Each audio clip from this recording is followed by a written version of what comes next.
liked a boy. Who told you? Was it one of my sisters? Dawn. She thinks she...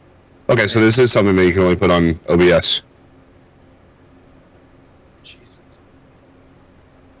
I was hoping it was going to be in, like, to where I can see it on my screen. What are you Jesusing?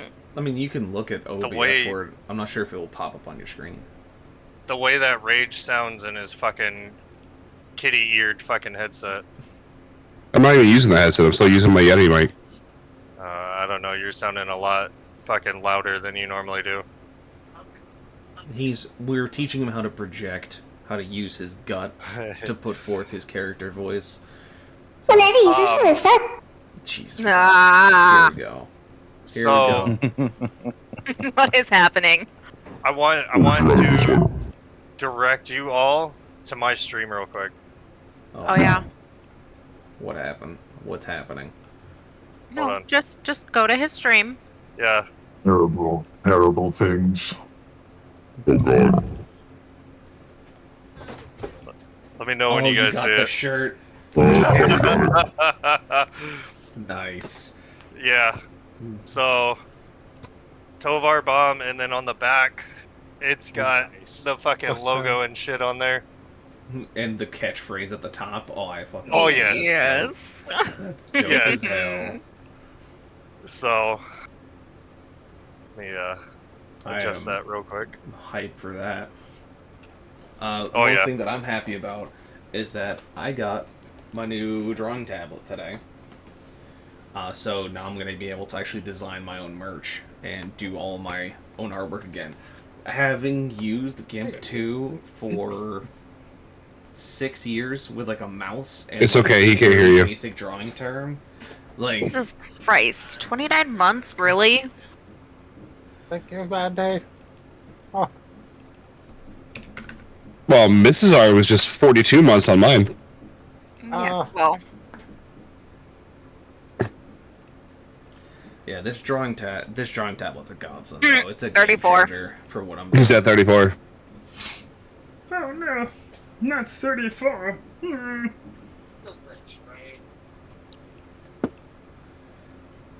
All right. Having some big fucking anniversaries, man. Yeah, Yep. got a whole bunch What of is- check-ins and whatnot. Well, yeah, Manny's at 21, Mrs. R's at 42, Salty at 34, and then me and Mrs. R had our 10-year anniversary on Thursday. Nice. Fuck. Damn. Still not working. Yeah, 10 fucking years of her putting up with my ass. I don't fucking understand why she does it. Man, she is. And, a you know, saint. she's just been putting up with your ass, not the rest of you, so. I mean, yeah, pretty much. Especially when... Oh, she's in the bedroom. She can't hear me. Especially when I shout, moist! Oh. She's gonna beat you senseless. Oh, I hope so. Oh, I'm here for it. She's just Might gonna- sound cool and it might sound funny, but I beat my dick like it owes me money. Fuck off. God. Oh, I hate it. I hate it here. You fucking love it. Stop your lies. Why do you hate it here? Wait, I have a question. I may have an answer. Why are we Hi, back here in the Loki. circle? Because he's going to recap. Oh, hello, God. Yeah, we gotta do a little bit of a recap, and then I'm currently fixing up a little bit of map stuff because every day I'm learning more what Owlbear 2.0 has to give me. Every day and you're I'm just- hustling? Oh, damn you, Mandy! I was going to do it when you're done talking! I do be Okay, hustling sorry. my D&D game. People are surprised when I tell them that I Damn, run 2 Logan! campaigns weekly. They're like, how do you do it? I'm like, I don't know. Sadism? I don't know. Masochism? Like, it's really either or. Hey, but yeah. Salty, Hi, Logan. You're fucking gorgeous too. We I love need you to ban that man from my chat. Who? Which one? Logan? Look at that shit. Best I can do is a timeout. My heart. Oh god. Oh. Love you, Logie Bear. Mandy has the feels. Yeah. Man, Yeah, don't ever hear you say that, though. Mandy has the feels. Oh, you say it again. Oh, I guess Mandy is strong in the feels. All the time. Mandy only has feels. Because of... What? What? Are you saying I'm only feeling things? Sure. Okay. Bird do be here. Alright, so we're gonna go ahead and do some Yes, quick recap Salty? while I am laying down some fog layers. So, where we left the party off last time was a couple weeks ago before I went on vacation for Gen Con. And what had happened was that our players had found themselves in an old, dilapidated, derelict building in the town of Delta's Anchor, looking for a bounty that listed something as the door to nothingness. They wind up founding their way towards the building and entering inside. Inside was a 3-floor, almost what looked like research or office building with a large circular hole cut out of the center. The tip of a stone sitting in the center of the room on the ground floor. After much investigation by the party members in different areas, Kovral using his stone cunning to look into the rock to see if he could pull any kind of information out of it himself. Nothing really came of it, as there was really no true answers to be found. Until a rat mysteriously pushed a circular device, not circular, my mistake, a cubic device with circular cutouts down the stairs within earshot of Tovar, our barbarian. Ah. Upon finding the device and picking up and inspecting it, he found nothing wrong to be, well, wrong with it, and brought it towards the party for others to inspect it as well, as more eyes are better than not enough eyes. As he brought it closer, white beams of energy began to fire out of the cube and into the stone, lighting it up and causing the sigils to begin to glow, the stone rising from the floor, fragments of its original form gaining their own almost sentience and floating around the larger crystal. Once the crystal reached its full height, the top of it, only 3 or 4 feet from the top of the building, the ceiling, it began to speak to the party, saying that an anomaly had been detected. Anomaly is required to stabilize the core. Acquiring anomalies. When those words echoed through the building, the party went to move away, as they worried of what exactly that means. As they went to do so, white streams of lightning pulled each of them in, almost like lassos. They fought tirelessly against them as to best of their ability, but eventually they were pulled deeper into the crystal, and as soon as they touched it, they found themselves in a town that looks nothing of what they've seen. The technology seems slightly more advanced. The idea of horse-drawn carriages is not seen as much as they would think. Almost what seems to be steam-powered locomotives and vehicles that run on flames that spit out of their pipes. Metal monsters patrolling the shore that seem friendly, even though they look intimidating. And they stood in front of the mouth of a cave. Unknown to them, they had found themselves in the land of Etheria. Well, I'm sorry. They found themselves in the land of the Veil instead of Etheria itself. To where, they're not entirely sure.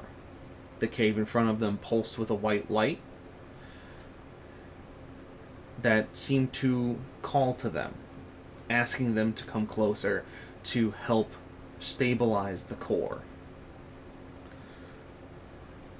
And so that's where we have our players today, is 100 meters or so from the mouth of the cave. The white light and the strangely cut stone of the mouth of the cave pointing at them, beckoning them closer to enter its depths and fix what is broken, as it seems to be asking.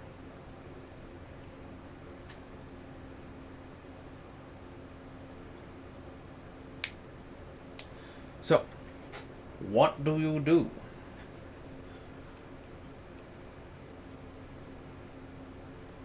Go see a doctor.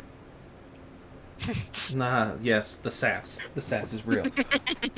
So, past seeing a doctor, smartass, what do you guys do as you are at the mouth of, or 100 meters from the mouth of the cave? You're on the outskirts of a town.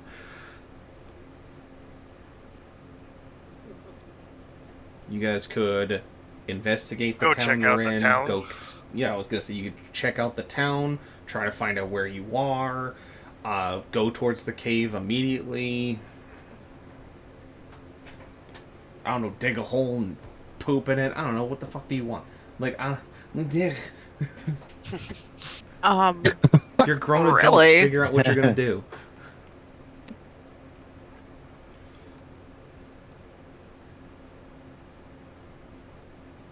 Let's go check out the town? Question mark. I was gonna say my vote's still going. Yeah, Ow. I already said we could go check out the town. So, nobody else has any objections. I guess we can go do that. I mean, I don't object. Let's go. All right.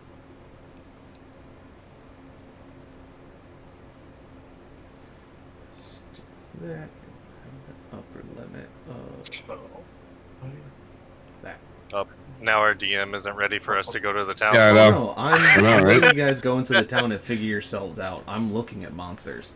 So, you know, I'm here doing work. Hello, new friend. So, you go into the town. As you enter the town, a sign greets you. It says New Haven. Population 357. You realize that number must be quite old, as the town is much larger than what would hold only 375 people. Give or take the 20, because those signs are never accurate to start with.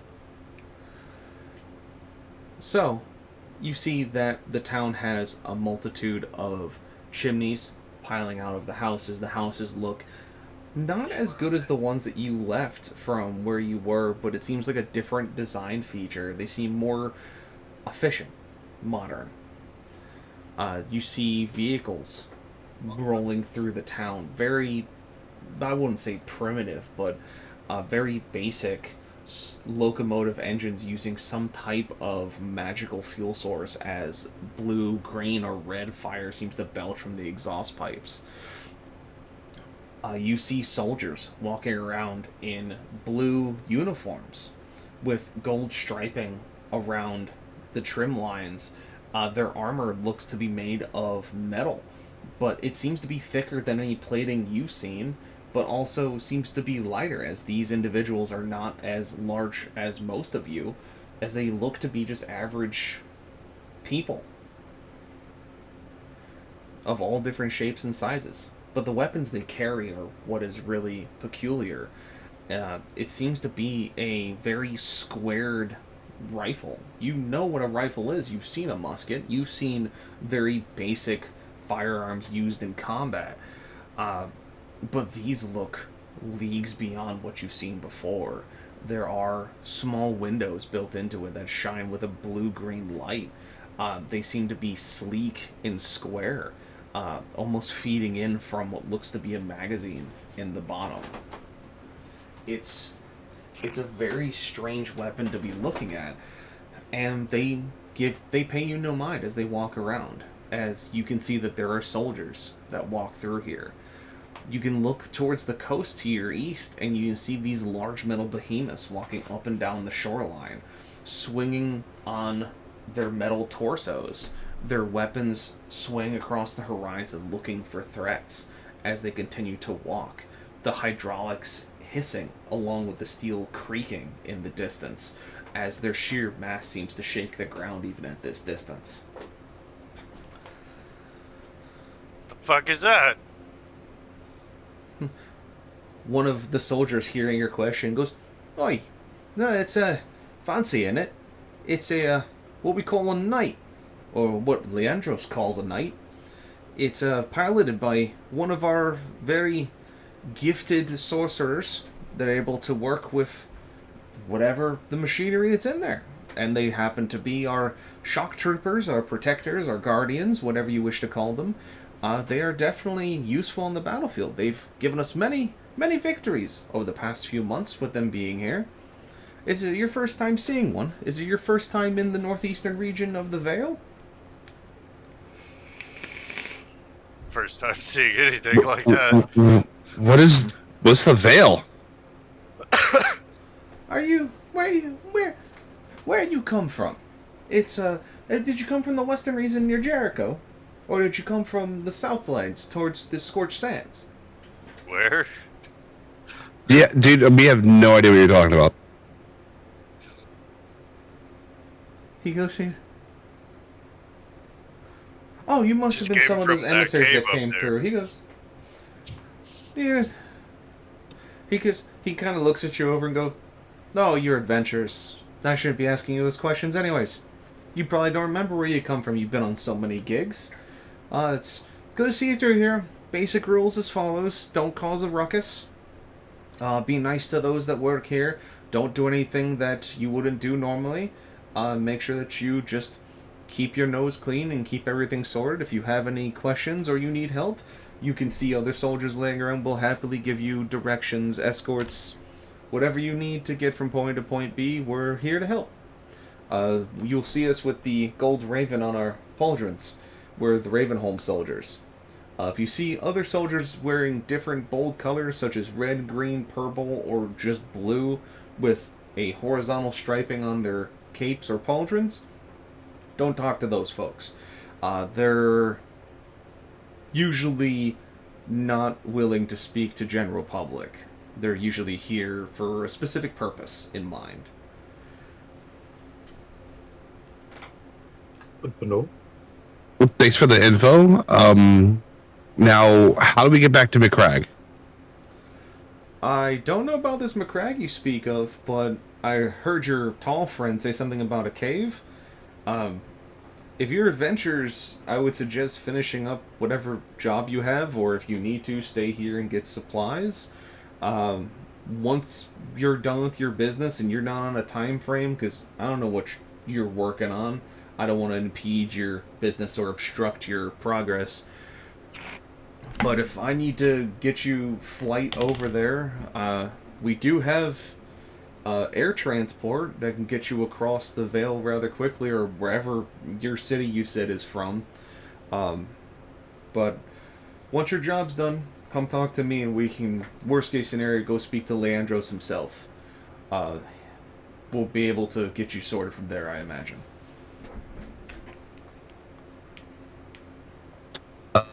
Okay. Thank you. And he just goes, "Yep," and just kind of walks off. Just kind of goes about his business, goes about his patrol. He's just as confused as you are. He doesn't know what the fuck you're saying. That doesn't tell us shit. Where are we? Where is here? So, have we tried the bracelet yet? The Veil. Are we in a different dimension or something? Different plane, rather. I don't know what the dimension is. Fucking right. Oh, man. What do you want about dimensions? What the fucking dimension? Yeah, what the fuck is that? I don't know. It's just a Maybe word we're that just- came to my head. Maybe we're just on a different island. I mean, maybe, but still doesn't tell us how we get back. Have we tried the bracelet yet? We just slap a stone again? So, I don't know. out of Mandy, you character, can just try so it. you guys are aware, where you popped up, there was a there's significantly smaller crystal where you popped up outside of New Haven in the patch of trees. Basically, it almost looked like a ritual site. But that crystal, once you popped through, fell down onto its side and went dormant. The only place that you can see energy coming from is the cave. So you have that information in your brains. Continue. Brain power.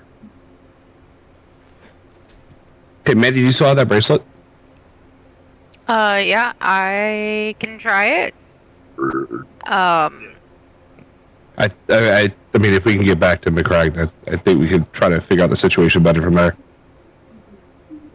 Whose idea was it to slap the stone? There was no one to slap the stone. The stone Yeah, just awoken. we didn't. Yeah, I Oh. went and looked at It was the mouse. at a rat. The mouse's fault. About it. Damn rats. That's why you can't trust a creature. Fucking boogle. Wow. I'm gonna let I that feel like the slide. gator No. would just look like menacingly at them right now. With this just guttural growl. It's just growling menacingly.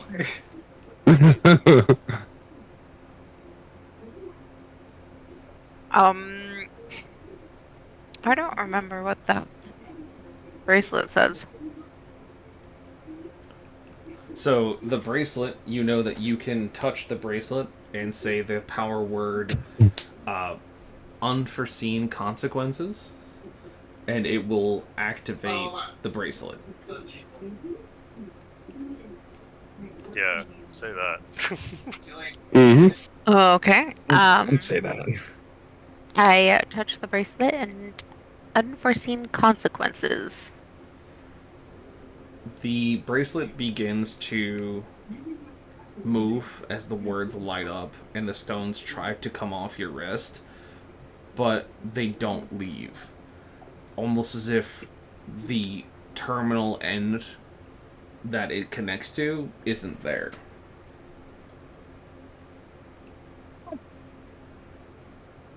What the hell? Isn't concerning, guys.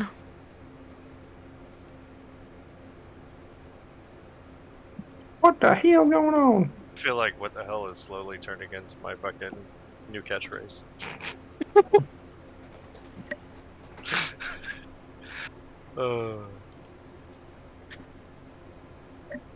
Well, what do we do now? Would this be a bad time to cast hideous laughter? Well, I mean, I don't know. We're in a situation that is very confusing. I think laughter would be one of the forms of emotions I would feel right now.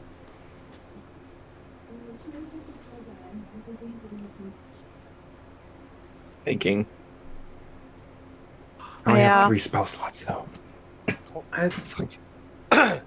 Don't waste it. Why not?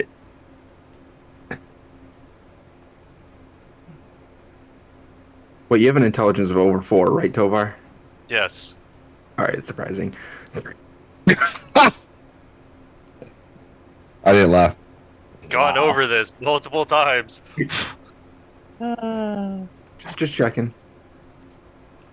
Just checking. So do You we... have to remember that the monk is the stupidest one here. Right. Yeah, I was gonna say that would be me. So keep it That away from doesn't- Finrod then. Got it.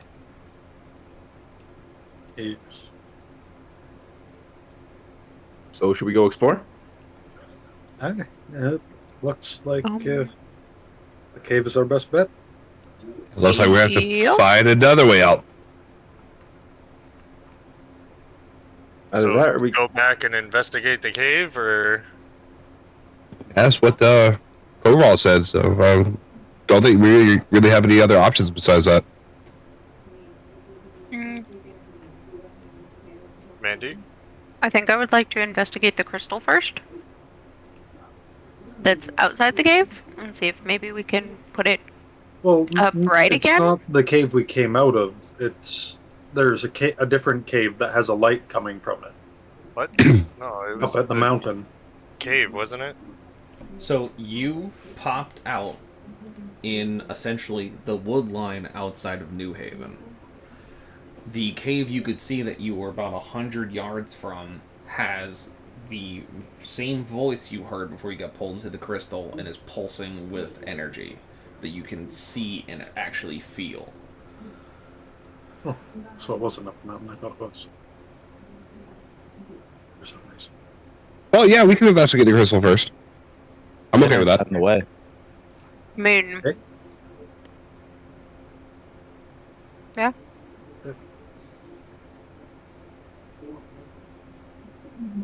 Who's got the best investigation? I'm at +6. That's a good question. I only have a +3. I have a +3. So should I roll it then? I mean, we can all roll. technically, yeah. Doesn't have. That's fair. One. I thought it was small enough to fit in someone's hand, so I thought it would only be one person that could inspect it.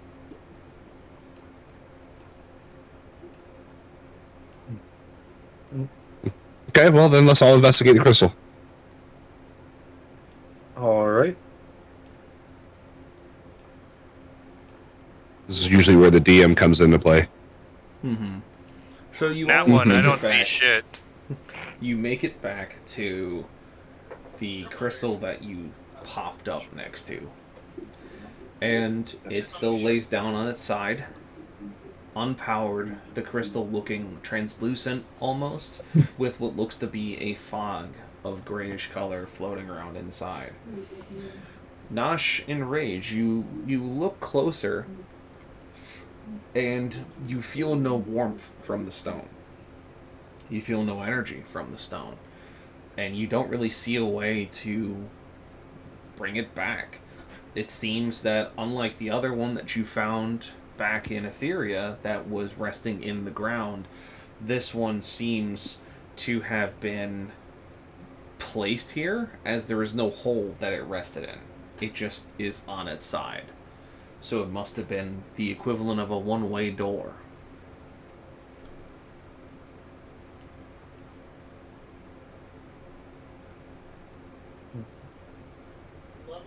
Well, guys, it looks like this isn't going to bring us back.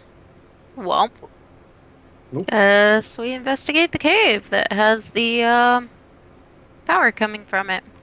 What would have been nice is to be told to, scroll out and then move over to whatever the fuck this place is. Hey, called. you gotta scroll out, so zoom out, and then move over to the right, and you'll see the map of the Vale. Well, yeah, I figured that out on my own. Well, you said it'd be nice to be told, so I'm telling you. Yeah, the Talking map's about before I had extremely to- familiar. I know, almost like we were here yesterday. It's almost like I was just here 24 hours ago. Craziness. This, like, almost exact spot. Literally the exact spot. It's real weird, man. Real strange. I can hear a random coming gnome too. in my head. A random ass gnome. Ah, yes. Yeah, some stupid Random cat. gnome effect. It kind of sounds like this. Jeez, fuck. I don't know if it's that close. Alright, so now that I've double checked. The cat sounded like that, you Oh, I was asshole. talking about the gnome. I was like, yeah, I don't know about that. Oh.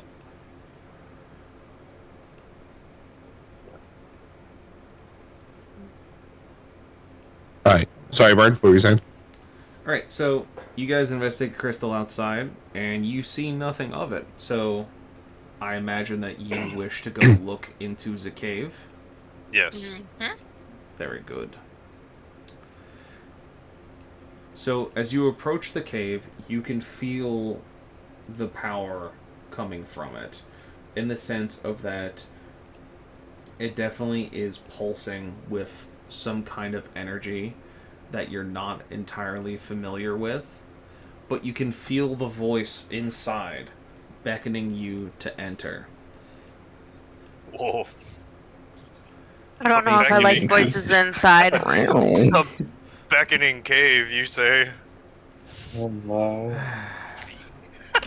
Essentially, Why is the kid cat calling to the me? voice inside is asking you to come and fix the anomaly in question that you happen to be present to do. I'll Come fix the inside and anomaly. fix it, right? That doesn't sound like anything that would make me walk into a cave. I'm just saying. I'll fix the anomaly real quick. Little did you know, Bird has been secretly teaching me the way of the bard. Little did Oh, you hey. know. Hey, butt Tomar, legs. zoom out, go to the left, and then up. That's gonna be where the next map is.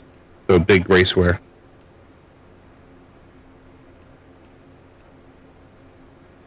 Poop cheese. Yep, poop cheese is in here too. Yeah.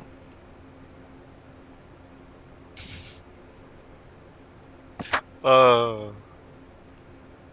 Why did it do that? I see it, the map. Oh, I saw everything. I know where to go. I saw it.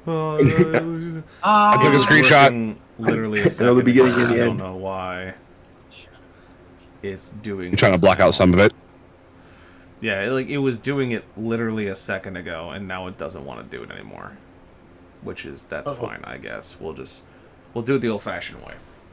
Oh, you're gonna erase part of it. No, I'm literally gonna use my drag tool and just open up certain areas that you can see, you dinkus. Wait, where's my rat? The rat. It only lasted for a couple of... It lasted 30 seconds. It lasted, shut your mouth. Thank you. Anyway. My rat. So tiny. So you guys enter the cave. The cave seems to be made out of strange, square-cut stone. It doesn't seem to look like a naturally formed cave. Though it seems rather clean, it's still much that of a cave. But you don't see any immediate evidence of death, destruction, and other things that you would find in a normal cave filled with goblins or trolls or gelatinous cubes or things of that like that you've run into in prior engagements. Or Boogle. Or boogles. That's right. Or boogles. That is another thing you've run into.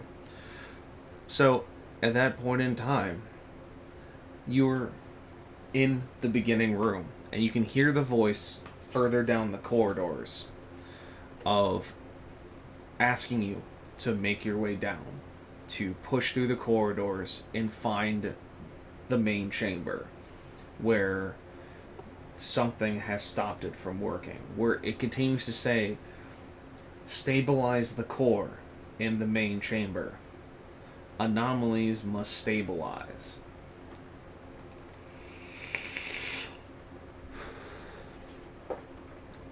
As you enter the mouth of the cave, you see that behind you, it starts to solidify. The air that was behind you solidify into a fogged doorway of sorts, blocking sight to the outside and seeming almost solid to the touch.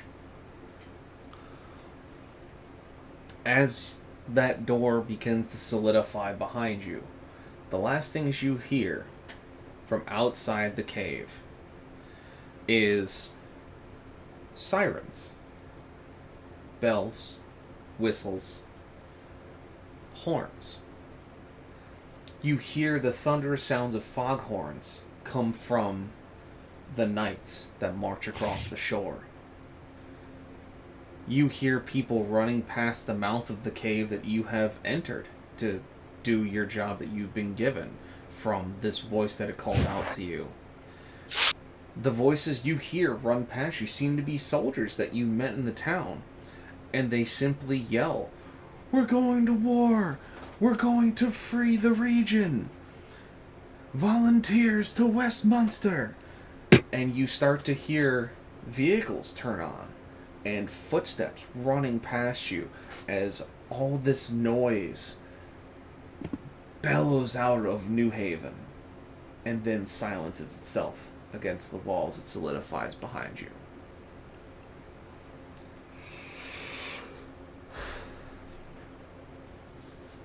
And you find yourself in the first room. It's about 30 feet-ish long and about 15 feet wide. Enough for all of you to kind of pile in with your familiars and prepare yourself for the approach that you see in front of you. To your right, or in this case, the south, there is a doorway. To the east, another. Which way do you go?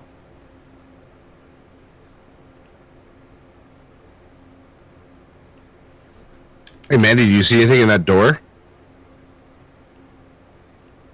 Maybe we should split up. No. Yeah, I agree. Nosh, you go to the east, the rest of us will go south. Alright, I'll take that deal. Well, I can one-man this. Thank you, I baby. can one-man this. He's got his bag of Sure tricks. you can. Instantly gets one shot. Right? I can ace this myself. I can ace this. Steps on a pressure plate, gets nailed by a crab. Just No. If they have any rubies, you're fucked. see my body as you walk by, just like impaled to a wall, just Yeah. Arm crushed while you're just hanging from it. raves. Honestly, I'm not like against splitting up either. I don't know. Every time I've suggested it before, it gets fucking shot down. So No, I honestly I would say like myself, probably Coverall, and then either Mandy or Rage one way, and then I was about to say, Tovar, Finrod. if I go and with whoever you, else. I can bring the Boogle. Or you can give a Boogle to Mr. Tovar, and we can have two, and then it'll be 2 and 2 companions for each party. He could also send one of the Boogle. If he has a Boogle, he can send it over to us if he needs help. Yeah. yeah, I don't know about the two main healers going together. I think it should be a healer to each group. Well, I can also heal. Yeah, so can I. Okay, so you're having 3 healers in one group and 1 healer in the second group, is what I'm getting at. I don't see an issue with that. If you're ready, you can go down to the group. I mean, I don't care. We can fucking split up that way. We can do a different way. It doesn't matter to me. But I agree with the Boogle thing. Like, having at least one of them with us. And we can send the Boogle if we run into trouble. And vice versa. So, how do you guys want to do it? So I think honestly, we should have Coverall in one. I'm gonna move you like so I can split it up so it like makes sense to me. So this is like one split, and then healer with him because you said Coverall's the other healer, right? Or is it Finrod? I don't heal. Rage and bro. Overall both can. Okay. I So mean, then I I have would healing, but I don't have that many spell slots, so it's not like I can do a huge amount of it. Right. And then BFG and Well, my crossbows does enough damage, so I'm just like that is like how I would split it. You want to take 2 of my Boogle with you? And leave 1 Boogle with me. Or we switch people, switch one person, right? And then that could work as well. So it's back to the original split. 3 heals. Of one heal.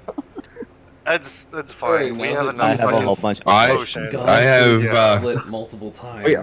Yeah, And he's got I also million have potions. Cure Wounds at level 2 that I could cast twice. If you feel comfortable, I can switch myself with someone because I have Cure Wounds.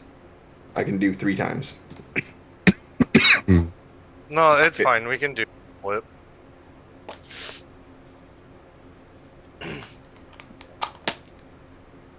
I can be put either place. Honestly, I'm okay with either because I can heal. Obviously, the top 3 can heal, and I have obviously not going against Rage or whatever, but I have more heals than Rage does, and I have potions. But Finny also Well, has potions. That's also at a level 2 for 2 times, and then I can do it at level 1 another 4. Yeah, Okay. like the only other switch I mean- that I would think of is like Coverall and myself, but like That's not either bad. way, Oh, what oh in the God. fucking brightness? Whoa. What did Yeah. you do? If you I switch tried to shift the Coverall color on of the yourself, cut and it didn't change it. Oopsies. that would leave them with just a Boogle. That's fine. Let's do We can that. have just a Boogle. Because, I mean, the only reason why we would need a Boogle is to go tell you if we're in trouble. True. Yeah. or if we find anything interesting. So if Coverall and Tiny Yeah, Boy want to switch. Either way. The reason I wanted to keep the bottom 3 is so that we, or the Coverall and Tovar, right? Regardless, they're interchangeable, but like heavy hitters on both sides, and they both have a lot of health. And then we have a healer and kind of a heal. Or that way works too. That's another way of doing it.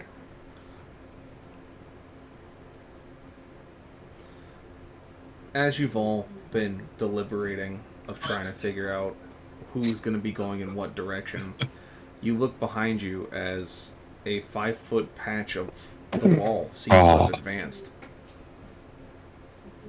Hey guys, I think the DM wants us to move faster so the walls close again. All right, so what are we going with? Is this the walls closing in, and are we going to be able to get back to each other? Well, we might as well just go with this.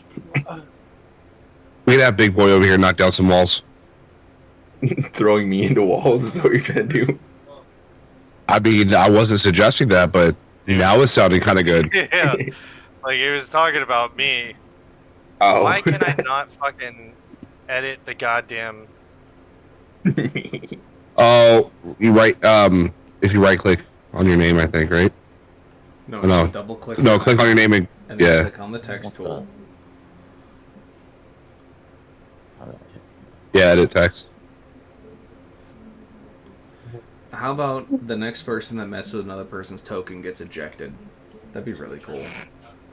Because I'm looking at you, Bird. Because I can see your name pop up whenever you do, because you have the longest name out of anybody else in the room. As soon as I click, it says my name. Yeah. So, cut it out. I wasn't trying to hide it. So, the wall has started to close in behind you guys, pushing you forward. You need to pick a path. You see that there is a doorway to your south and doorway to your east. Alright, so we'll go south. You guys go Yeah, we east. go south. Okay. Works for me. All right.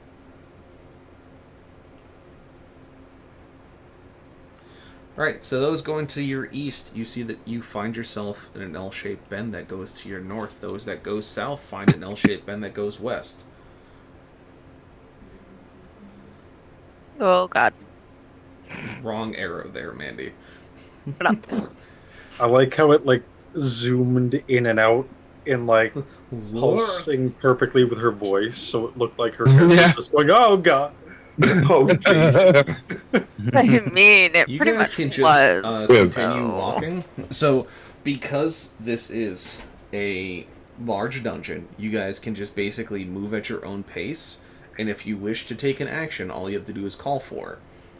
I will not tell you if there are hazards or things that happen until you trigger them, or if you look for them beforehand. So, basically, this will be as if you guys are walking yourselves down the dungeon. So make sure you don't talk over each other and that you kind of think as you step, basically. And for the sake of your familiars, they don't have to be in the hallway with you as long as they're attached and you know that they're there. But who out of the three of us has the best investigation? Because I think that's what you use to look for traps. That is. Yeah, that'd be rage. So if you want to go for us... Go first? Yeah. I mean, me and our group. We can. I have a +3.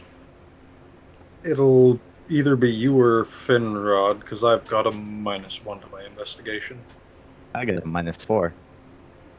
Okay, it's you. Wow. Okay. Great, guys. Thanks so much. But what I can do is cast Shield of Faith on you to give you some protection for while you're scouting ahead. Yeah, So I can't do I anything will like that for you, Rage. do that, so you have an extra 2 AC right now for up to 10 minutes. Cool. I got an 18 on my investigation of this hallway. You see nothing. It is a hallway that goes to your east and seems to break down into, once these windows get out of my face so I can click on things, you see that they open up into 2 doorways here. If you look down the first one, it goes to a set of stairs leading up. The other one seems to go into what looks to be a thin puddle of water. Oh god, what is happening? No! Cease! Cease and desist? After the Google that's stuck in the wall. Oh my god, hold on. No What? voice box being stupid. Hang on. I'm trying to do one cool thing and everything seems to just be falling to pieces. Go figure. Look at user error. Boy, I'm gonna smack you. Definitely an ID10T. This bar about to get hit. As Orphan would say, that's a user error. Punch you in the mouth. Alright, so Mandy and Coverall, you see two hallways going to your south. Rage, do you push forward at all?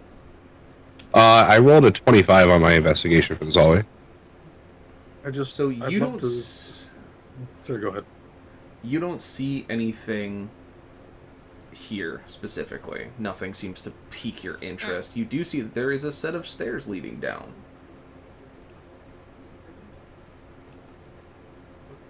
I was just gonna say I'd love to say that how Burns' threats towards Nosh have slowly become less and less veiled. It's been like, boy, I will hurt you to I'll just punch you in the throat. We'll get slapped. I will just wampus right in the neck. Yeah, okay. I will show up on your doorstep. Alright, and then so Rage, as you look down past the stairs, you see in front of you for about 60-ish feet a dim hallway leading down the stairs.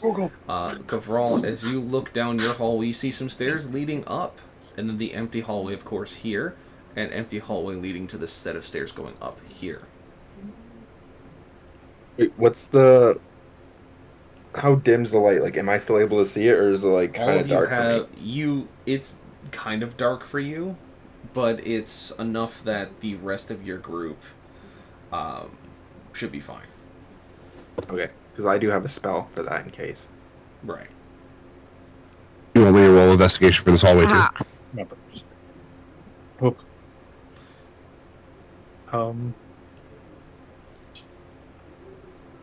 Darn. Yes.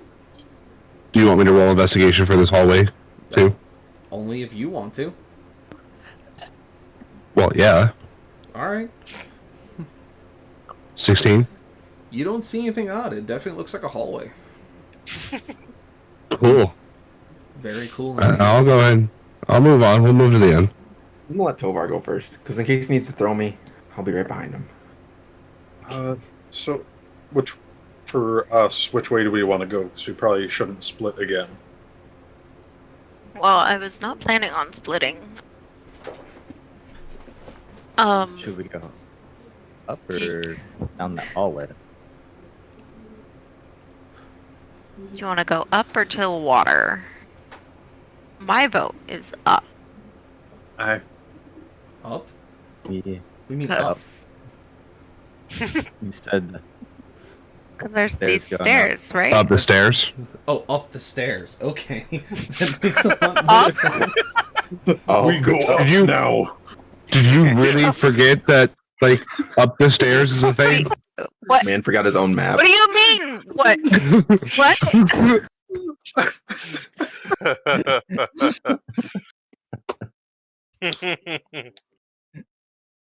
Oh, look at that.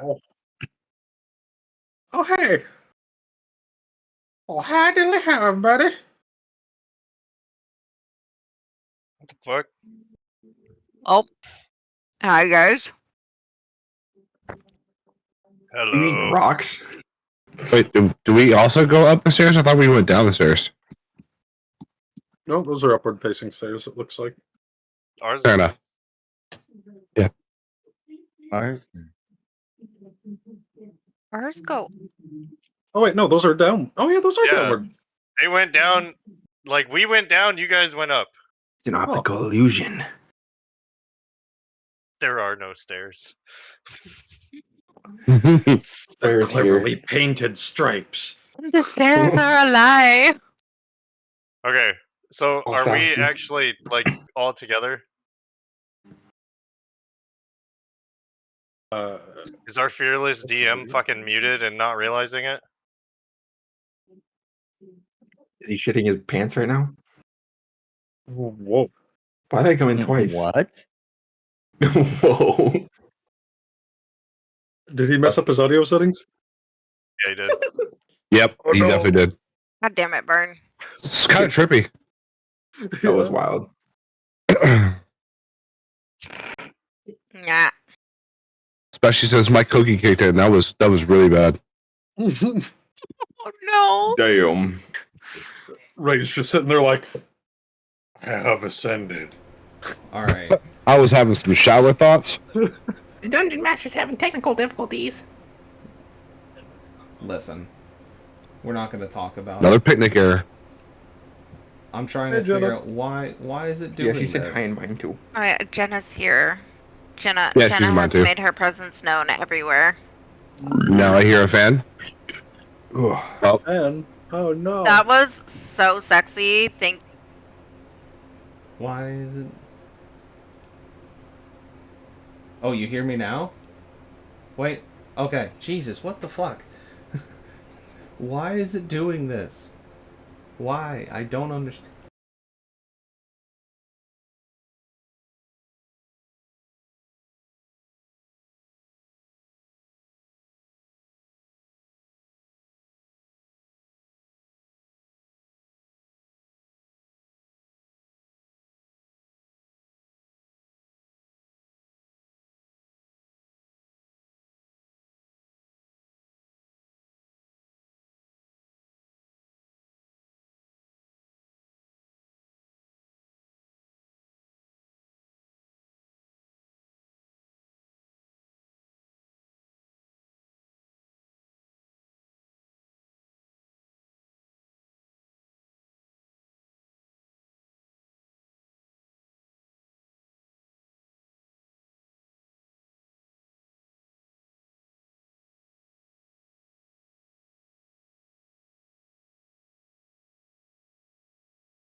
Yeah, no, I can't hear you on your stream. Shit.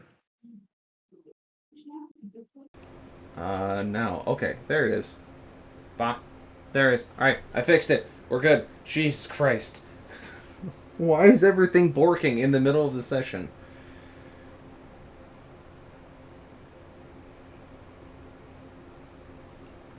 I'm like rebalancing you guys. Alright, so you guys come up.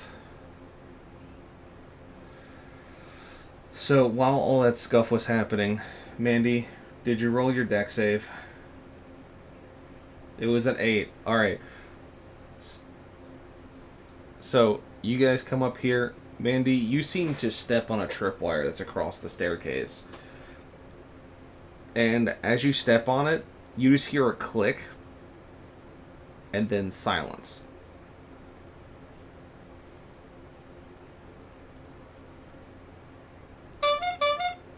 That's all you hear. Is a horn all of a sudden go off next to your head.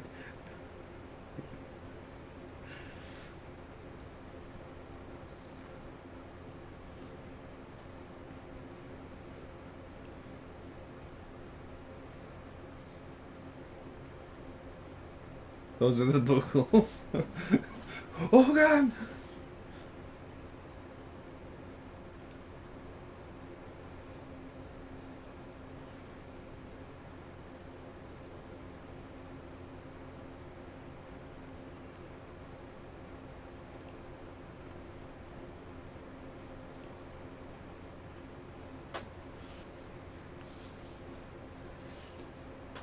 Alright, so now that I've had to fix all this stuff, basically you hear that horn go off next to your head that echoes throughout the cave system that you were standing in. And then everything goes back to silence again.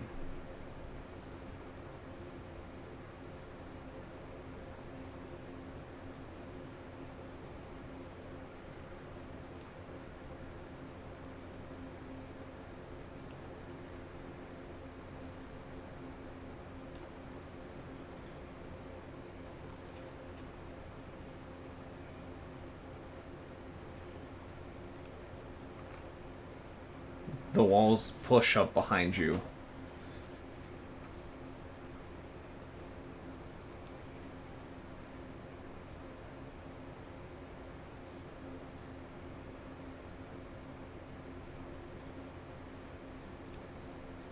Yeah, it's just like a couple inches of water, if that. It's just gross floor. So as you do approach, if you come up to this corner here, you see that there is a doorway leading down to the south, leading to another L-shaped bend.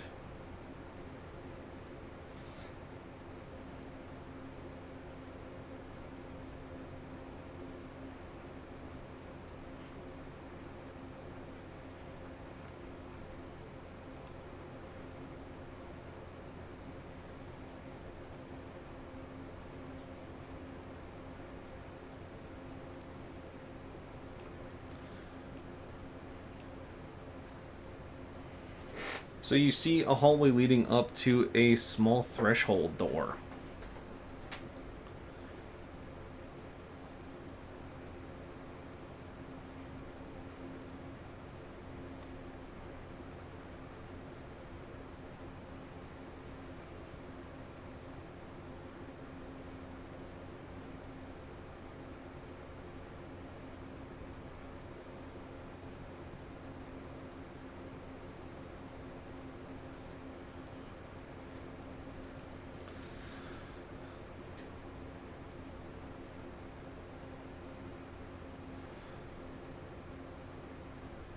So as you guys round the corner and you all kind of pile into the hallway looking at that door, it opens in front of you.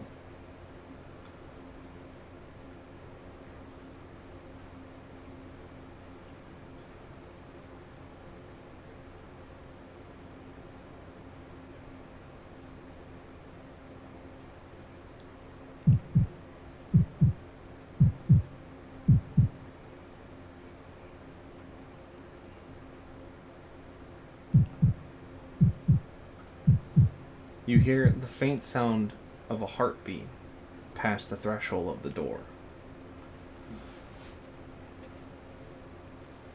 And you toss Nosh through the open doorway.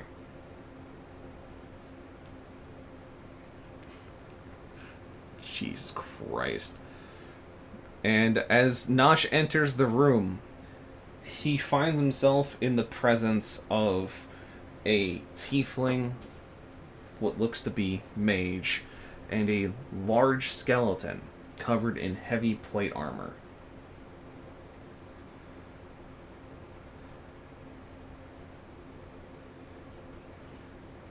As the mage turns to you as you enter, she holds a medium-sized bronze bell in her hand. and rings it as you enter the room.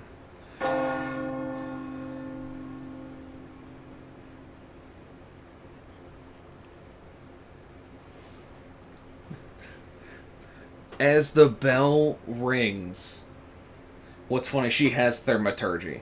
That's the funny part. She rings the bell, and you see the skeleton that is in the plate armor seem to wake up and begin to move towards Nosh.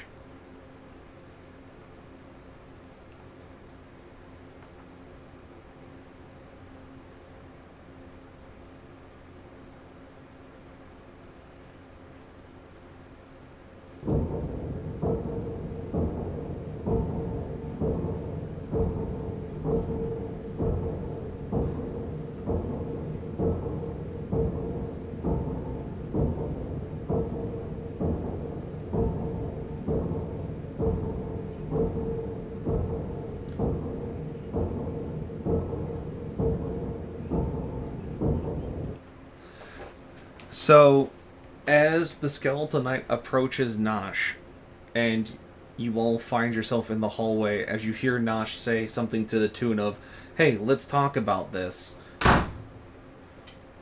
the door in front of you slams shut.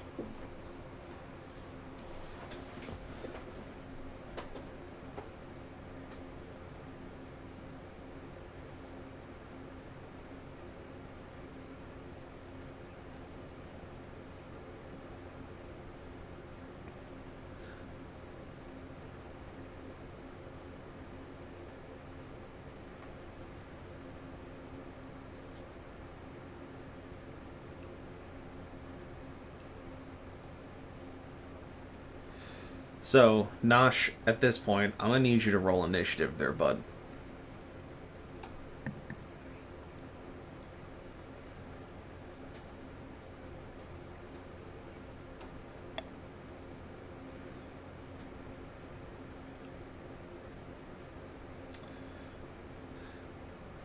Alright. Alright. Alright. Alright. So, they both go before you, Nosh, with a 20 and a 25.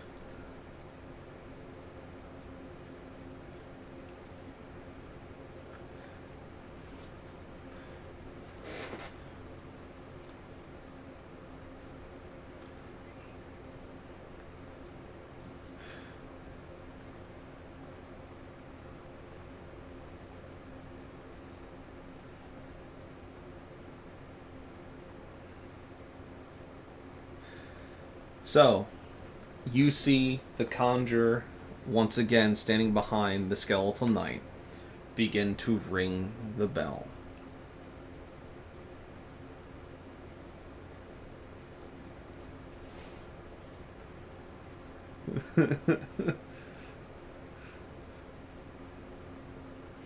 So,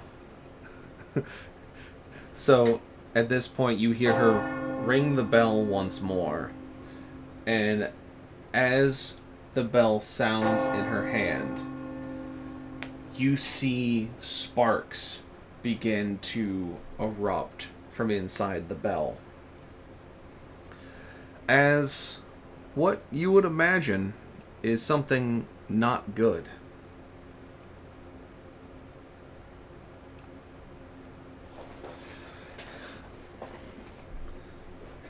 As the sparks turn into a larger ball of fire that seems to float in front of her as she simply points her finger at you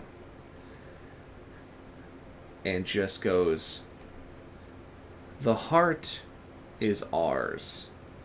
As you see the fireball begin to fly at you at not a very quick speed, but a very suspenseful speed.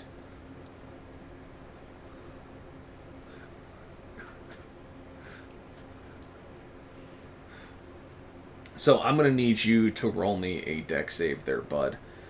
As well as Tovar.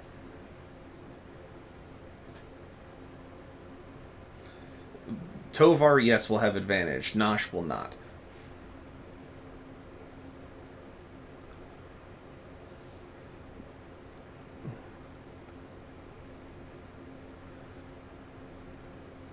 dice.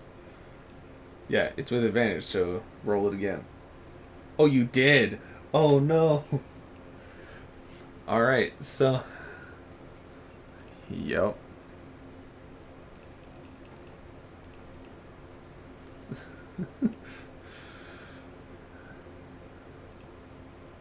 And roll the dice.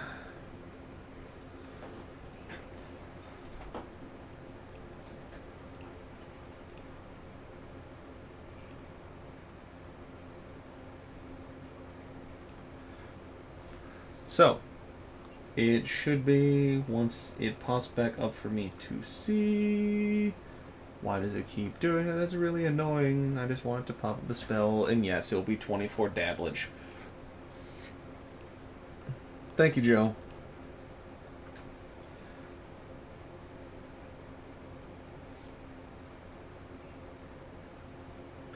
So, you will take 12 Nosh. Tovar, you will take the 24.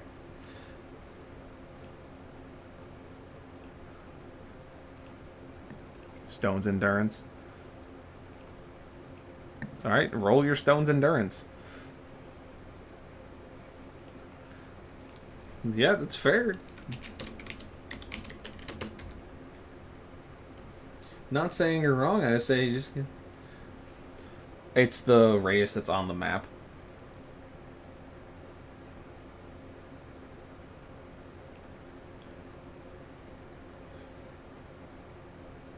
Yeah, it's 20-foot radius, so it's a 40-foot diameter.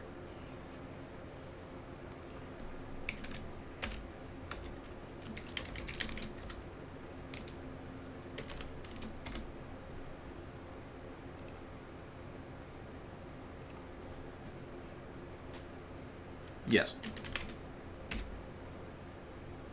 So you will take 11.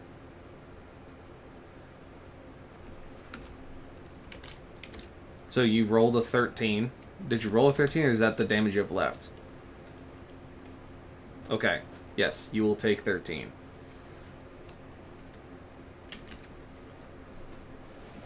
Alright. The Skeleton Knight steps forward after also feeling the flames run over him. As he steps towards you, Nosh, closing the distance evermore. And we're going to scoot this out. He's going to approach menacingly.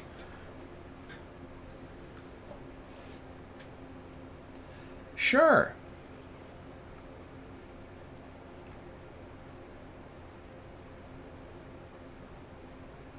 Okay.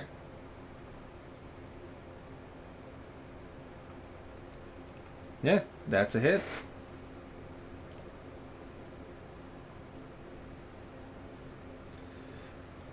So roll damage for me.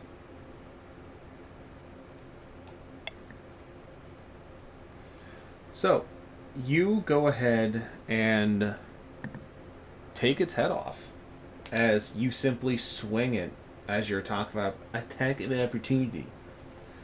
And as you do it, you just take its head clean off its shoulders, and the body falls down in front of you.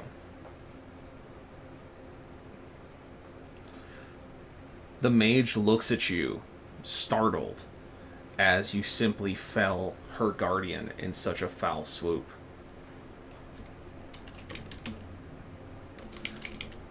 And she goes, "The heart is still ours. You can't imagine defeating me."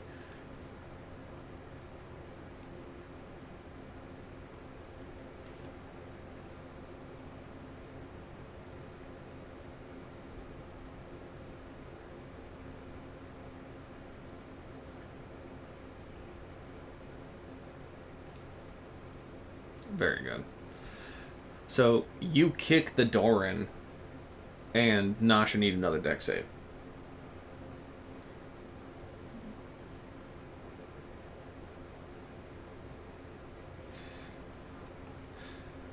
So, no, he doesn't know that you're about to kick the door in.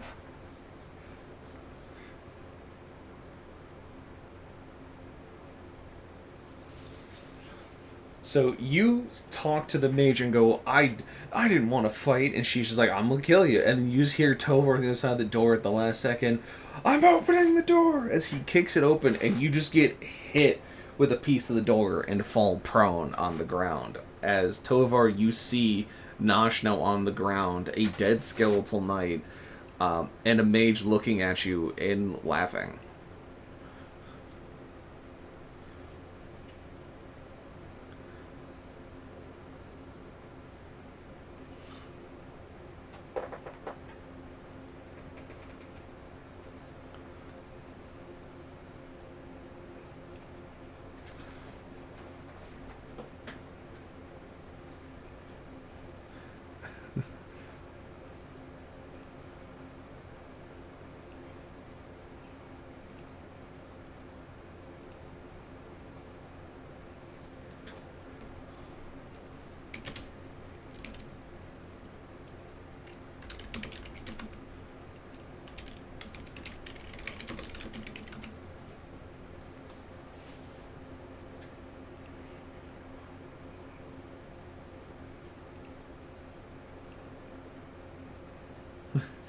Right, yeah, so you step into the room looking at the mage that is bewildered by what just happened in front of her.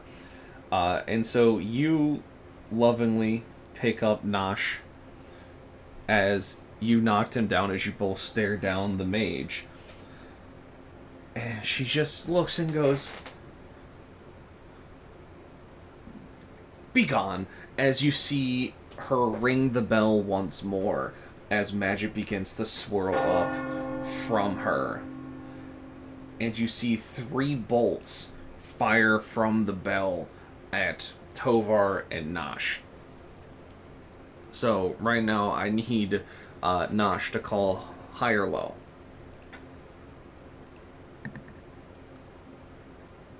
Alright, so you'll only be hit by 1 bolt, Tovar will be hit by 2.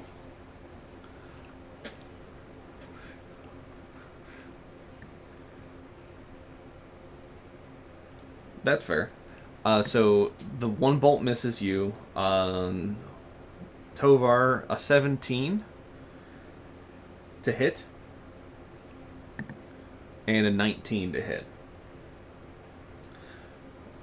Wunderbar. First damage. 13 plus 3, so 16. Second damage. 13 plus 3, another 16. So 32 force damage. It's reduced by half because you're raged.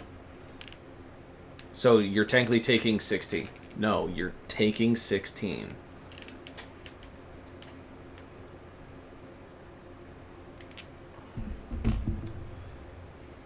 And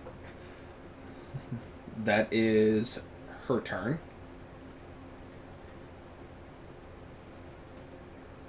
Yeah, go ahead and roll initiative and see where you place. Either before or after Nosh is essentially what I'm looking for. A 2. So after Nosh. So Nosh, you're up next. Okay.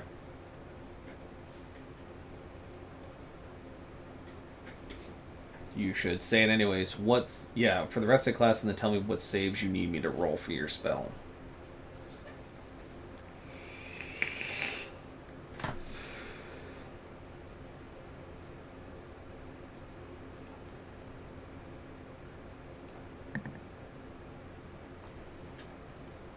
They pass. With a 22. Yeah, so roll psychic damage.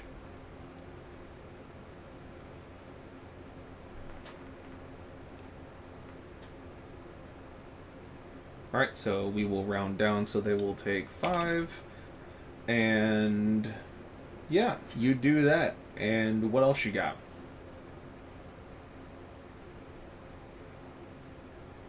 Hey, yo.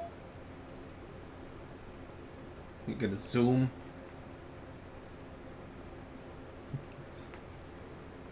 Thank you, Carson, for the subs. Big appreciate. And so you're gonna do a sword slap? Is that what I'm hearing? Alright, I'll roll the sword slap.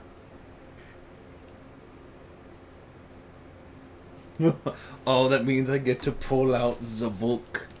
Roll your second attack if you want to use that. Are you kidding me? Are you kidding me?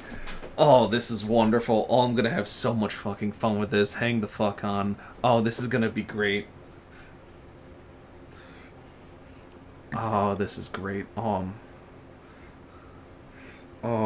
yes. So your first one, you just miss. Nothing bad happens.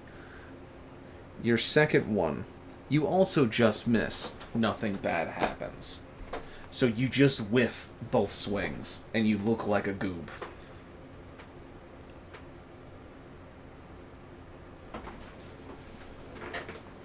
No, there's no but. You just whiff both your hits like a jerk. Just like a moron.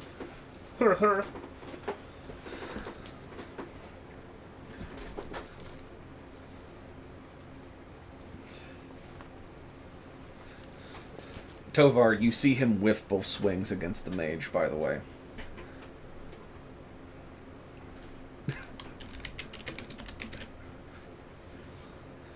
Alright, so Tovar, it is now you, sir.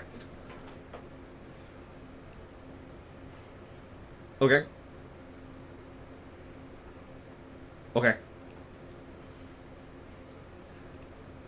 So there will be an attack of op from her. Go ahead and roll to smack with the BFG.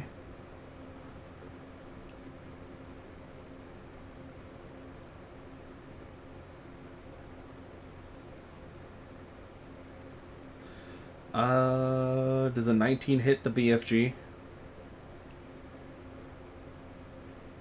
Okay. Why'd you roll the D10?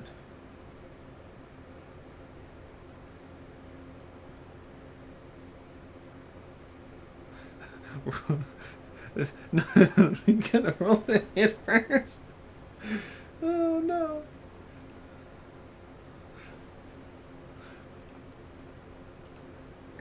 It's a D20 plus 7 because he's a gator. Like you're rolling to hit, so he's biting, so he's coming up to do a chompies. You silly man. Fair enough. So, you do bite her and land the bite as she turns and just conks BFG with the bell. And does 10 damage to BFG. But now BFG has her by the leg.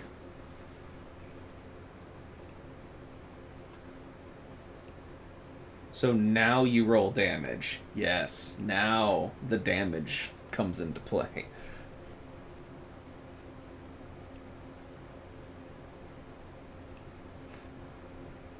I was also confused. So, yeah, 11 damage, and they are grappled by BFG. You do a strength check. They fail it. Alright.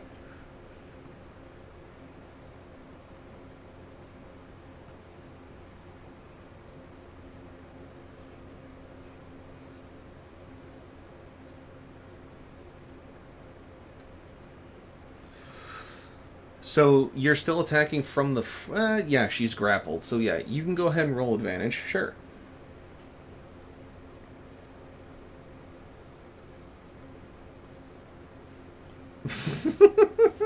You forgot you were attached. So, so you roll. So, a 28 will hit.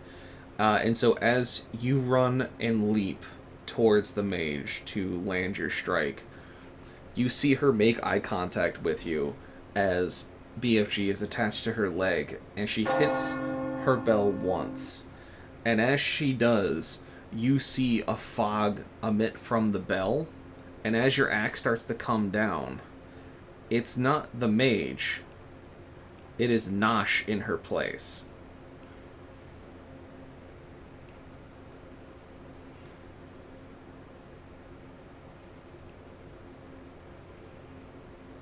So, roll damage.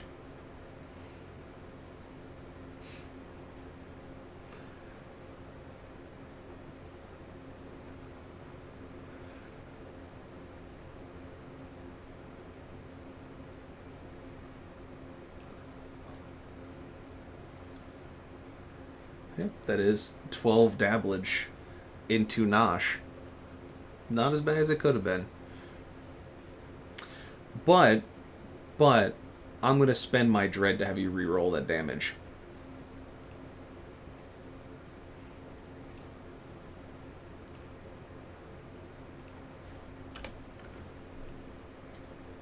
And we're going to take the higher of the two, depending on whatever happens.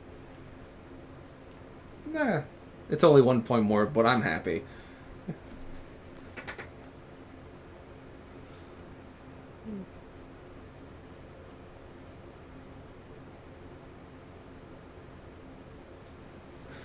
Oh. So yeah, so you would take 13 there, Nosh. Yep. So then, Tovar, you get to make your second swing, but you won't get advantage because you have to reorient yourself, because where she was, she's no longer there. So you're like, wait a second!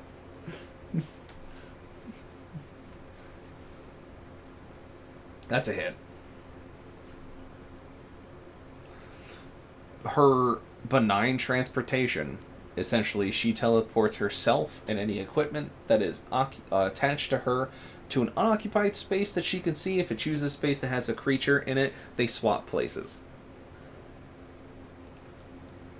So, because she's grappled doesn't mean that she can't cast her spells. And so you hit and you do 13 dabblage.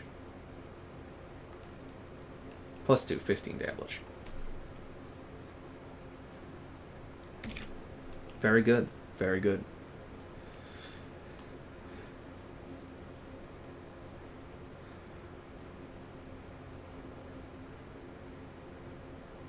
Alright, so as we go to the top of the initiative step, you guys are free to move into the room and join combat if you wish.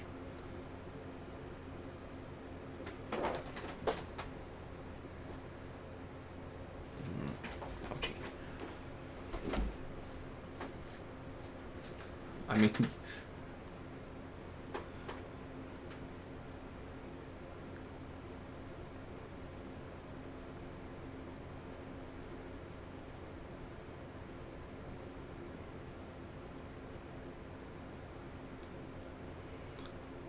So if you're planning on joining the combat, go ahead and give me that sweet initiative I see Finrod has. Finrod with the 12. Mandy with the 15.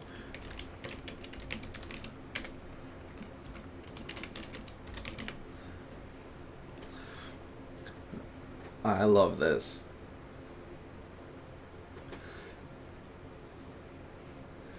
So, top of the order, the mage seems to be panicking.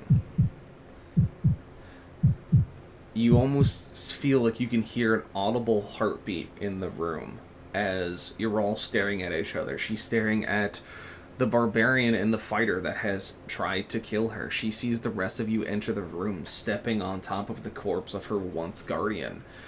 And she seems panicked. And then you hear the bell once again.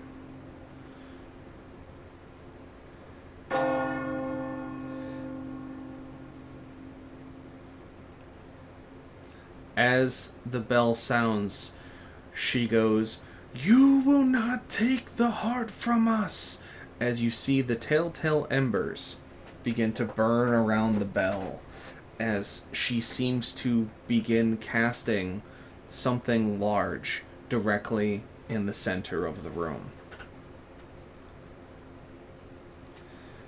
Whatever this spell is, doesn't seem to go off in the few seconds, she seems to be pulling much more magic for this than was seen before. And so you feel you all have but a single moment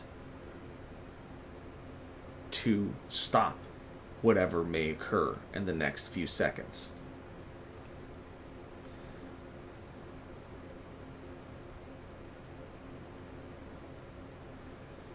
So at this point, I'm going to need intelligent checks from every player.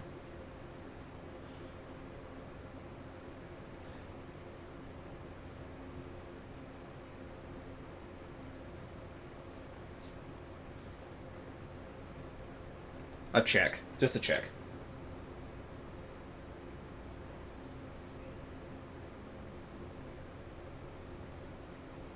Alright. It's technically 19, but it's still in it. Technically 19, still in at 20. It's fine. So as this is happening, only two of you realize what may happen the next few seconds. Rage, you feel the heat building up in the room, and so, though you haven't fought this mage yet, you feel that something bad is going to occur and that you will have one shot. Kavral, as you see what she's doing, you know very well what is about to happen.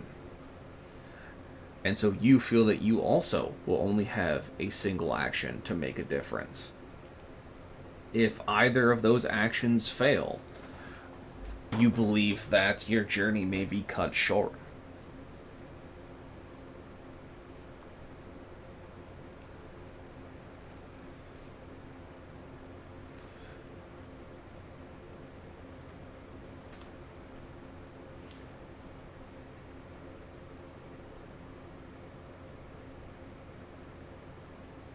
Well, this is you currently, right now. You enter the room. Only you two seem like know what's happening, as Tovar still reorientating himself from seeing Nosh and the mage swap places. Nosh seems to be disoriented from being the one that swapped. Mandy and Finra just entered the room and haven't fought this mage, so they're not sure what's going on. But you two seem to notice it. Rage notices being an Aarakocra and rolling high on his intelligence check, he can kind of feel that something bad's about to happen. You, being a paladin and rolling high, recognize the magic and know that essentially she's pulled the pin on a grenade, and you need to stop it from falling. In a metaphorical sense, not an actual grenade, but you get the idea.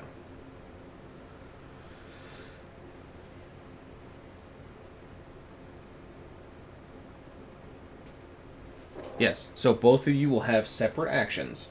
Whatever you decide to do, you will have your movement and a singular action to either do what you think is going to stop this spell from going off.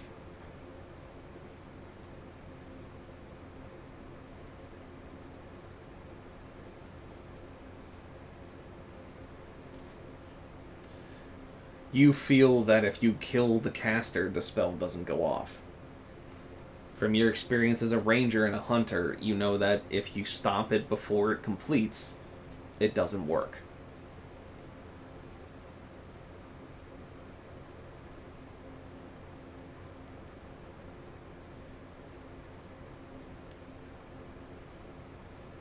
Alright. Roll to hit, sir.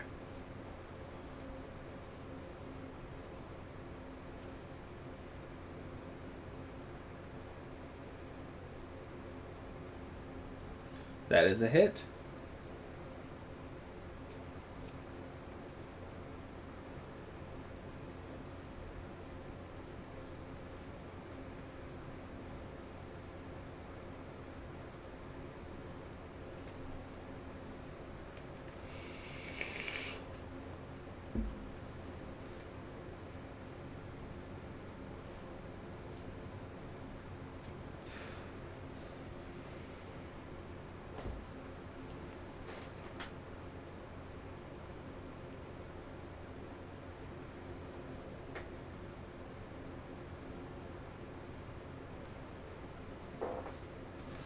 Right, so you do 17 into her on your first attack.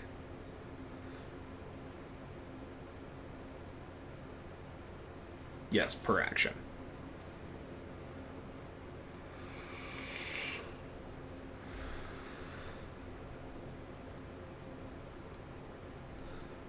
Yep, that's a hit.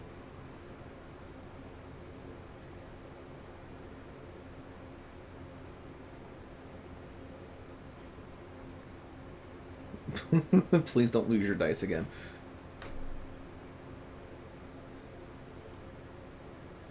Okay. So you've done 21 in total. So, Rage, you see Kavral close the distance and slam his mace into the lower torso and the chest of the mage, trying to stop her from casting the spell. You have two choices. You can either take your normal attack and hope that you do enough damage to put her down, or you can make an emphasis roll.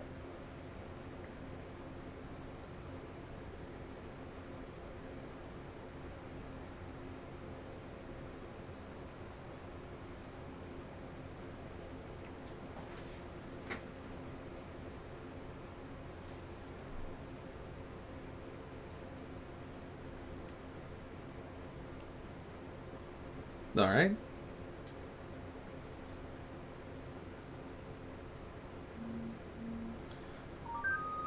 Is your spell an action or a bonus action?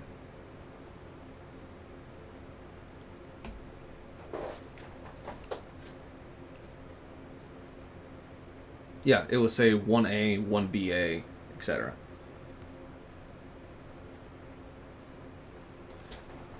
So, you don't have a bonus action, you have just a regular action.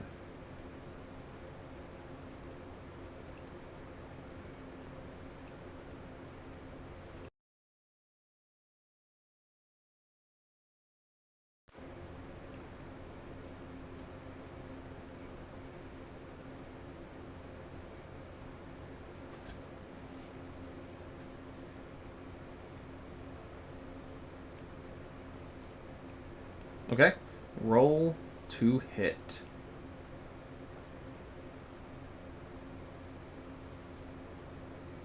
Roll the hit.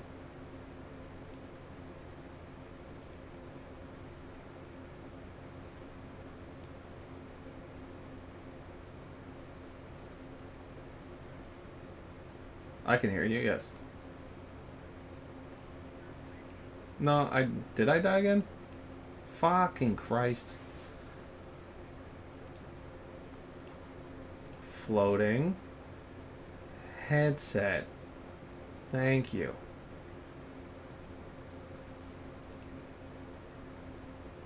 Did you hear anything? Yeah, I heard everything. It was more of me trying to get it to go back through OBS because apparently I wasn't heard very well through the Twitch, so I was trying to fix that situation at hand.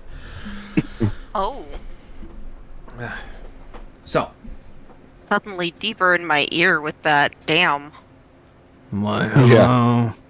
Oh God. Hi, how you doing?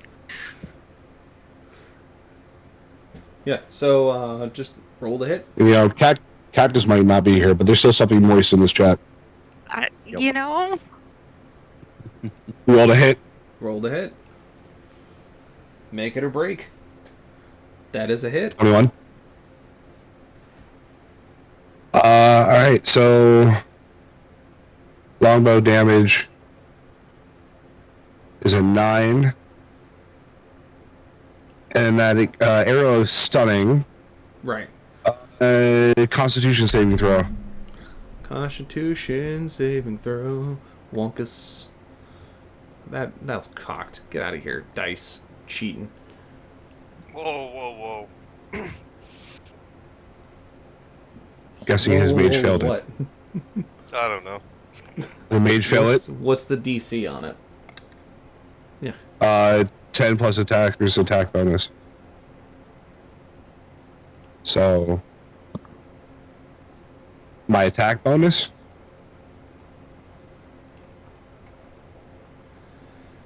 Is that the hit or DC? Should tell you on there, right? No, it just says. Sending arrow plus 1d10 force damage on a successful hit. Target must make a Constitution saving throw DC 10 plus attacker's attack bonus. So it's a plus 9, so it's a 19. So you're going to be doing. So roll your 1d10 force damage, and then she also failed her con save, which means that she is stunned for a minute as well as taking the damage. That was a 10. That damage. So you fire it, and you hit her, and you feel like you do enough damage because as she gets hit by the stun arrow, it detonates and throws her back as Coverall has basically taken out her midsection. The arrow hits her, and she flies into the wall, and with a sickening crack, she falls limp onto the floor as she hits the stone wall and collapses. Oh, no, that's nasty. Oh. So BFG got a piece of her leg stuck in his mouth? Yes, he has a piece of leg in his mouth.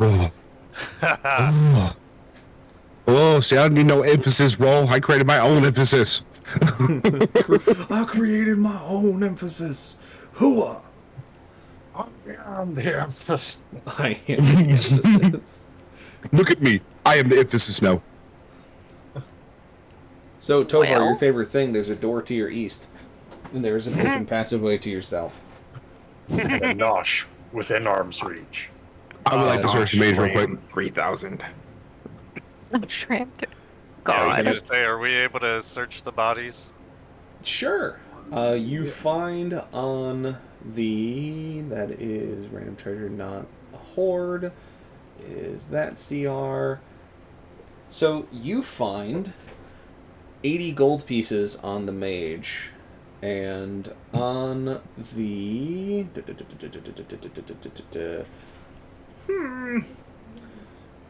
Bunketh, you find on the... Where the fuck did it just go? On the Skeletal Knight, you find a weird pole.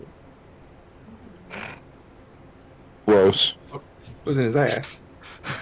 It is a 1 foot long wooden rod that seems to have. Damn, words that inscribed dude on took the a side. lot. Holy shit. I couldn't hear the last part that you said, Bird. Sorry.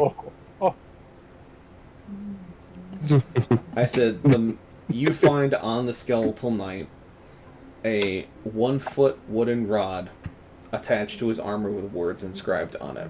He doesn't seem to have anything else on him, minus his standard long sword, and standard shield. The mage has 80 gold pieces on her. So yeah, that's what you find. Its head's on the floor. Yeah, it's fucking separated from his body. Yes, it is. So yeah, so you find this strange 1 foot long wooden rod and 80 gold pieces. And then there's a door to your east and a passageway to your south. Can I pick up the head as a trophy? Sure. Fuck yeah, I'm taking the skeleton's head. You want the head instead of a figure? Rod in my bag. Sure. No, 12-inch wooden rod. You have to be specific. Fucking No, it just sounds funnier if it's 12-inch. Alright. So now God that damn you it, have Andy. made the acquisitory phallic jokes, which way are you going? Did you see what Mandy said? Yeah, oh no. No, I didn't. She was... His wooden rod is attached to his armor. Can you say strap? Never mind. Lord. So that's why she was so upset when he died. Ah, fuck. You were all struck by lightning, and we re-rolled the campaign from the beginning. Oh, damn. Shit. Bastards. Anyway. Question. Yes. Because I'm like half health. I don't know how Nosh is. I'm telling you, I'm less than I half, was buddy. gonna say, I got distracted, but I was gonna say I was gonna use Cure Wounds on you. I was about You to guys say, also do have you health want... potions. So I'm using Cure Wounds at level 2, so it's 2d8 plus 1. I'm using a potion of healing on myself. On Tovar. Okay. So, Nosh, roll your dice for your potion of healing. Coverall, roll your dice for Cure Wounds.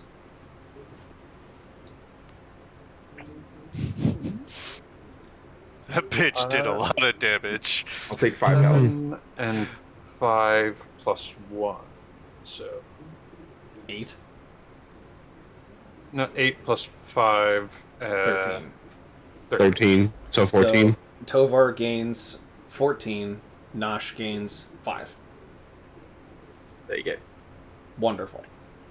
Which passageway are you going? Door. Am I throwing you again? All I hear is the quiet. Are we splitting again, or Are you just not gonna just check to see if the door's... You know what? Never mind. Nope. Continue. I'm sorry, Burn. You know the bane of every party's existence is the door. Yes, I am aware. I back away from the door. Am I yeeting you again? Yes. Jesus Christ. Are we splitting up again? I don't know. You're throwing somebody. I'm just backing up away from the door. We're just in just case it staying goes away. Well, Roll all me. right. And tell the elf. You'll have to toss him. 13. Which elf? Exactly. So with a 13 on your athletics, you throw Nosh at the door, and he just slams into the door. And slides down. Roll me again. You then realize, as he stands back up, you realize It's that a pull, the door... not a push. It's a pull, not a push.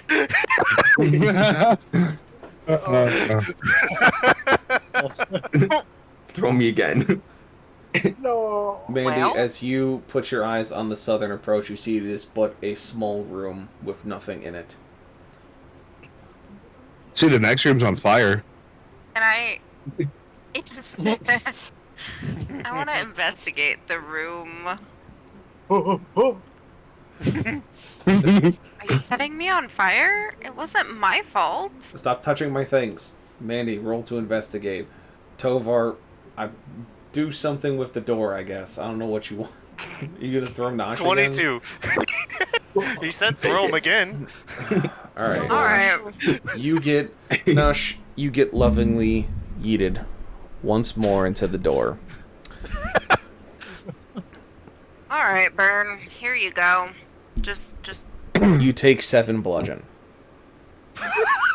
What? The door has an attack roll? No, it's because of the force of him being thrown into the door. Does it at least open? Or like Yes, break? you go through the door, but you take 7 bludgeoning damage. Mandy, you realize it's a room. With that result, it's a room. What did she get? I'm done with those dice. Those dice hate me. What did you get? I'll let you imagine what she got on her investigation. Wait, where did Would- Nosh go? Oh, God. Through the door. Would somebody else like Give me to look at this room before I Yeah, step into it? I was saying, 'Cause- let me go in the doorway here and roll investigation. Oh man. Roll and investigate. Fucking Christ, dude! I thought it was a fucking up. I thought it was a 1. You were I about so shit myself. stupid. So stupid. I about shit myself. You would have gotten the same as you step into the threshold of the investigation door. as I did at that point. Oh, that's what you got? So, Holy shit! Guys, let me do my job. So as you step into the threshold, you don't see anything peculiar in the room, but you seem to step on a tripwire. And again, much like before, the tripwire snaps. You hear clunking in the walls, and then silence. Besides Nosh crashing through the door at high speeds. And you hear silence. And then after a couple seconds, an air horn goes off right next to your head, and you will have disadvantage on perception for the next 2 rounds. What is an air horn? your own face! What is an air horn, you may ask? Air horn. It's don't a know this horn thing. that uses air. Listen. Cease. So yes, a loud horn goes off next to your head, and both of you will have disadvantage on perception for the next 2 minutes. Great thing. Yes. Love it. Otherwise, the room has nothing in it. Nosh, you find yourself in a hallway, covered in splinters. Tovar, you realize you are successful in yeeting Nosh once more. The rest of you also realize this, as the sound of cracking wood and a screaming Nosh tells you that the door is now open. Hey, Finrod, you want to come with us? You're Do you want pulling to the go with the splinters out, idiots? Tovar. It was your idea. I'll go.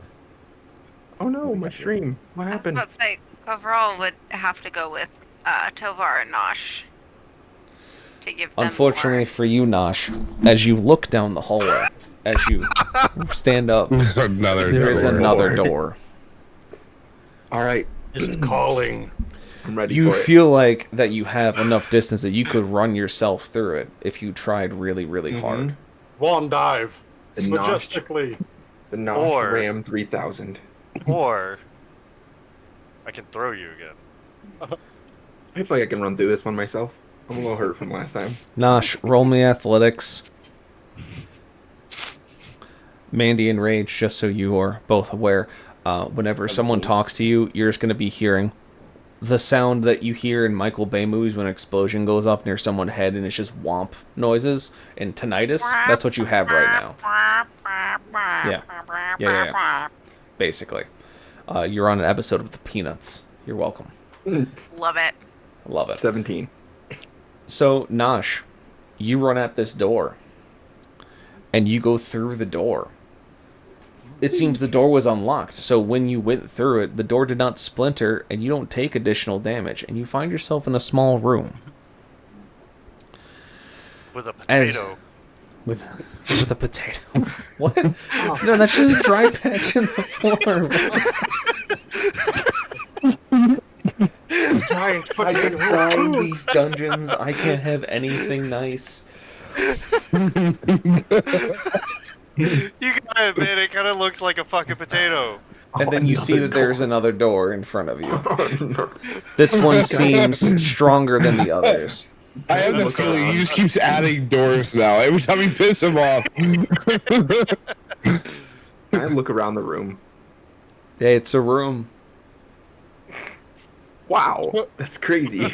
I know. Is there, Are you gonna is there roll me anything- something? Best dang room I've ever seen. Yeah, I'm about to say, is there anything Yeah, of importance I can like see in the room? You know, it's something that if I was going to tell you there's anything of importance, you'd have to roll me perception. Roll for it. Oh, roll perception? I'm glad I didn't roll investigation. Or investigation. I'll take No, your I'll take my investigation. perception roll. Oh my Nope, I'll take the investigation. God. Nope. They're both bad Nope. anyways. No, I'll take the investigation.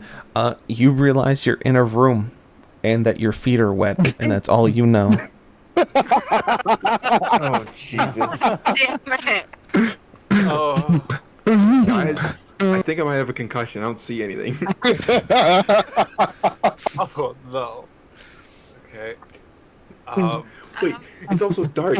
I don't have, like, I can't see in the dark. Is this a doorway right here, or is this just... It's a stairway that doesn't lead to anything, because this would it would be something that like lead to another level of the dungeon, but it's nixed.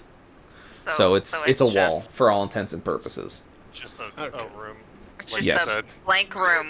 Got Like it. I said, you know the words that I used, those things. Yeah. Yeah. I'm in a I'm Magical. also dark going to come in space here and see shit. and I roll perception to see if I notice. Sure. Oh, yeah, no, I don't notice shit. That's a nat one. Oh. That's 3 in a row. You get the same feeling, though you can see in the dark a little bit better than Nosh, who seems to be waving his arms around, trying to find his surroundings. You see that the room is made of room, and your feet are also damp. It's The made room of is room. made of room. Can I cast light? Can I One at a time, please. Next natural one in line, Tovar. Yeah. DM calling Tovar. Fuck. Yeah, I guess it's a +3 on either one. What did you guys do? Perception or investigation? You can choose either. I did perception because I have a good, but it didn't matter. All right, I guess I'll fucking go investigation. But at least I have dark vision. Yes, you do. You do have dark vision, so you're not Way to floundering flex around Yes, in but the are you room. gonna do a nat one like the rest of us? I almost got a I nat hope 20, so. but it's fucking. It's an 11. It's So an 8. Damn. you see that the room is made of room, that your feet are damp, Made of room. that it is Oh, dark I'm in looking here. through the So, doorway. will you let me finish what I'm saying? He's about to go G-Man on your ass. Unforeseen consequences, Mr. Wolf-skinned. Unforeseen It's bear-skinned. consequences. I will take that equipment from you. shit. Most of it was government property anyway. It was bear skinned, by the way. I know, shut up. Shush. Throw some ruining- respect on that name, goddammit. So, looking from where you are, you see Kovral and Nosh in the room. You, from where you stand, can see that the room is made of room, and that your feet are damp, and that there is a door across the way. At least you saw the door. The other two didn't. Yeah. That is correct. Can I cast Is he light? being like, oh, Sure. them feet? You can cast light. Oh, it doesn't even take anything. No, you just cast light. Sweet. So we got a 20-foot. It only took you Hey. 30 minutes into the dungeon, if not more, to realize that you needed to cast light so you could fucking see. So that's cool. That's awesome. Hey, I there's a touched one door object. over there. Yes, I'm gonna there cast is light. another- I'm Okay. gonna touch my shoulder with it. So it like, Okay, sits you right attach there. it to your shoulder. Okay. Yeah. Okay. Should have put it on top of your head. We can see you. Yeah. It's just like a little freaking Sims beacon.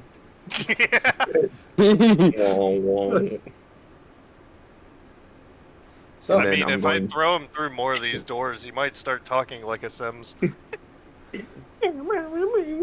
So, Tovar, even from where you're standing, looking at that door, you realize that that door is reinforced.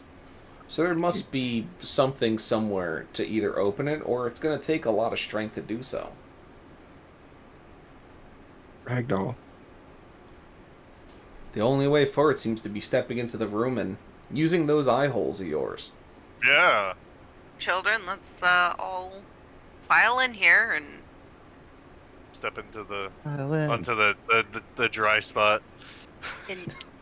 investigate. Yeah, standing on the potato. You all see Tovar standing on a very large prize-winning potato that happens to be in the room. You don't know where it came from, but it has now made him at least 3 feet taller. He can see clearly as his head touches the ceiling of the room. He feels strong, but the potato will get its revenge. We have Unforeseen consequences.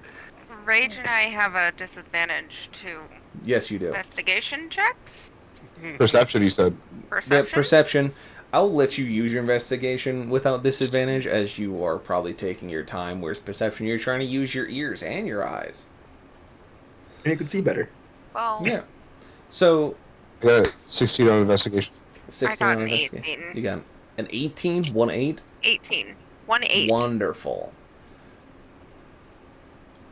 You see, the two of you see that there are 3 levers on the wall. Nosh, you can see slightly better, and you can see that there's a door. You realize that the room is made of room, your feet are damp, and there's a door. Oh shit. Mandy and Rage, you see that there are 3 levers on the wall next to said door. Y'all didn't see those levers sitting right there in front of you, really? I just want to be a ram man. They're just That's what I'm there, here right? for. Look, I just got in here. I'm the Nosh Ram. I mean, so did we. And we We still came after just you. saw the levers. So, I'm pretty sure I'm concussed, so like, you gotta give me a little bit of credit. Distracted by, Nosh and his fucking little light ball. Roomception. I don't know why they didn't see anything.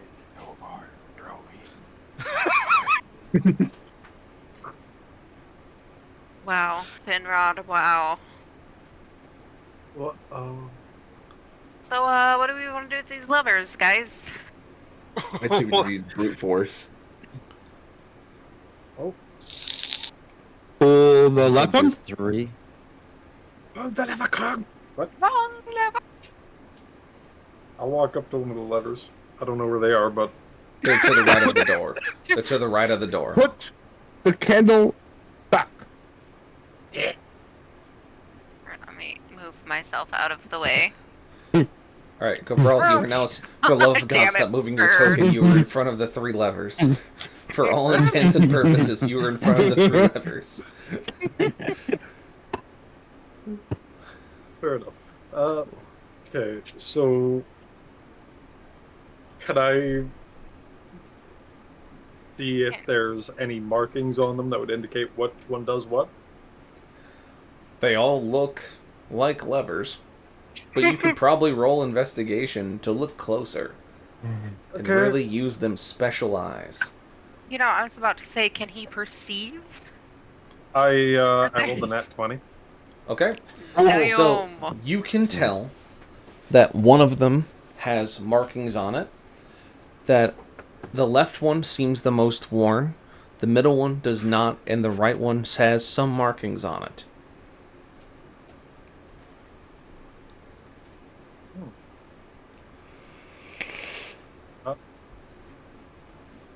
Can I, like, what kind of markings are they? Do I recognize From use. them as, like... From use. Just Oh, from okay. use. Then, I will go with... pull the one that's been used more. Okay, so you pull the left lever. Rage, Kavral, Finrod, Nosh, deck save, please. Shit! Fuck. Like a 19. Oh, no! That's not as good. 25. That's a 3. So, Wasn't at in that one. point, It's a 3. there you go. So, as you pull that lever, you hear a shunk and clunking in the ceiling as a large pendulum-like scythe drops from one side of the room and cuts across the area where the levers are, receding into the ceiling on the other side. You and Rage, unfortunately, are caught on the backswing, and your arms are cut for 14 slicing damage. God! Finrod damn. and Nosh, you will take 7.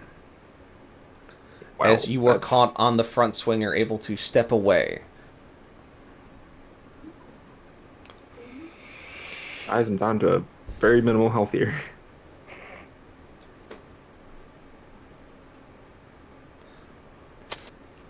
I say just throw me. What at was this that point. one the most used? Because people always choose the far left lever. It just happened to be the trapped lever. One of the trap levers, let's be real So here. now you know there are 2 other levers, the middle and the right lever. The right one has moderate use on it. The middle one has no use marks on it. Probably because everybody pulled the left one and they couldn't pick the fucking middle one.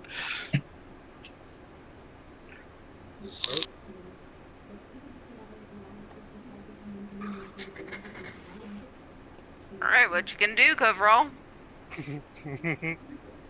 I'm just gonna stay back here in my corner. I'm gonna say I'm enjoying the little dry spot. As he backs up. I'm staring at this door right now, like I want to go through it. Can I I guess I'll sneaky pull sneaky? middle lever? Like, I don't... And give Nasha healing. All right. So you pull you pull the middle lever, and the potato that Tovar is standing on seems to tremble and shake as it rises out of the ground a little bit and opens. As you're all puffed with a green gas, and heal 20 points of health. Hey! Oh, mint. I need Wow, great. I love it. I had full hit points. I had 10. Great. There's Perfect. one lever left. Tovar, you notice that there's a note inside the potato that says, "My revenge will come soon." Oh no. What the fuck? No. We have to fight a Mrs. Rage. Yeah. Do we just want to make Tovar open that? Why? Without pulling the... You've got the best strength. Oh, No, the open potato's the door? open. Yeah, open the door. Oh, you want to open the door? There's one lever left. At this point, yeah, just hit the last lever. You think I trust that lever with that note?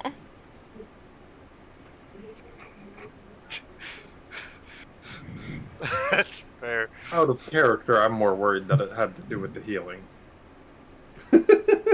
I'm more worried that it healed us. Yeah, that's true. I mean, pull the lever if you want. I'm gonna go into this hallway here.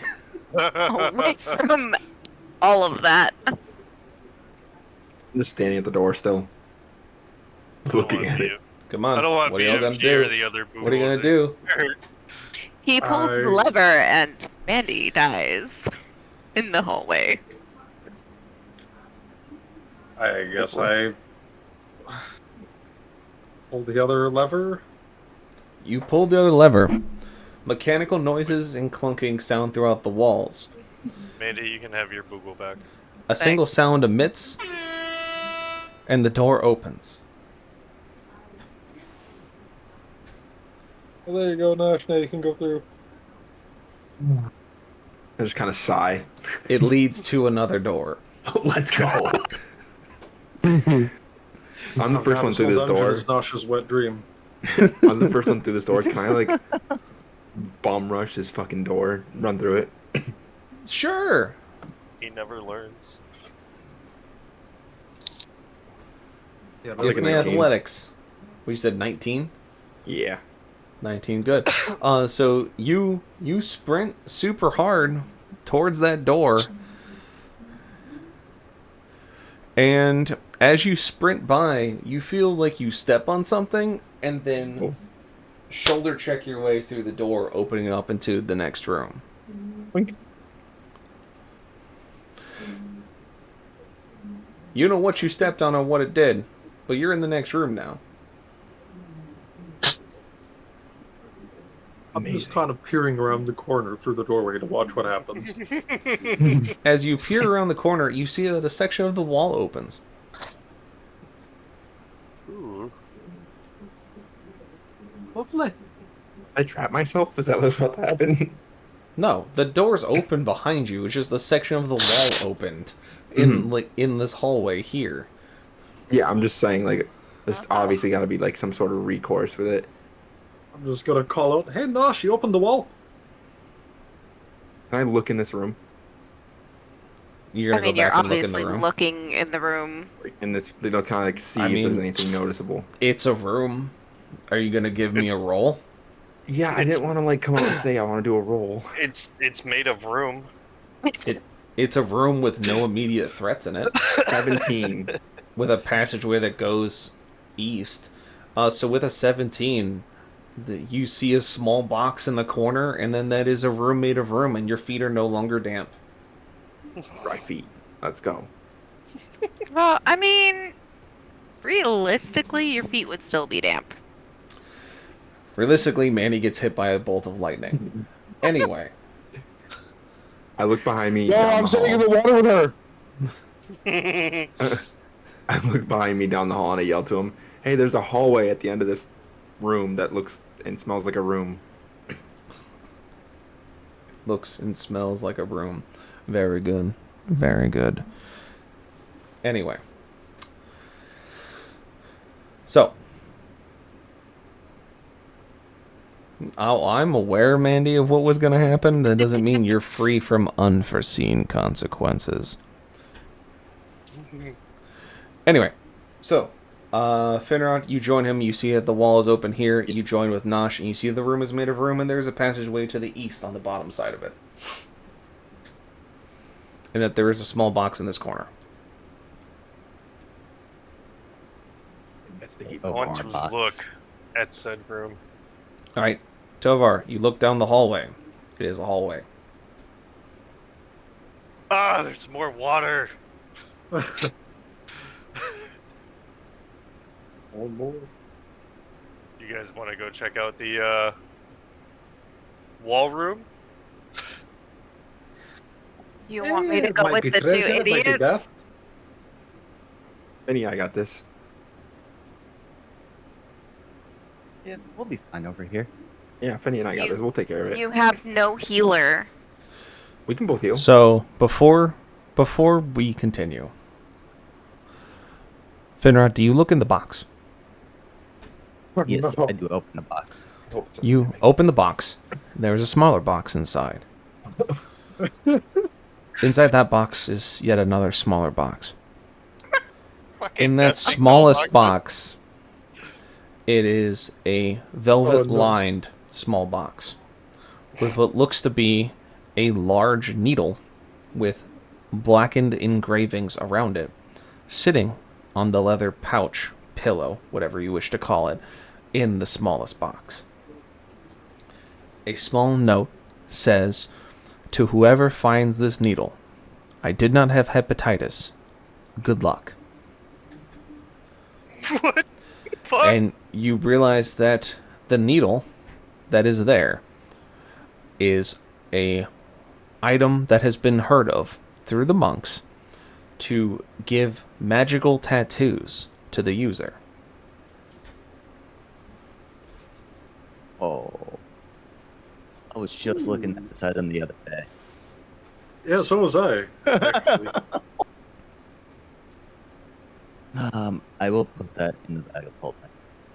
You put it in the bag of holding. It is, for all intents and purposes, it is the Coiling Grasp tattoo in needle form, because it has not been attuned to anyone yet.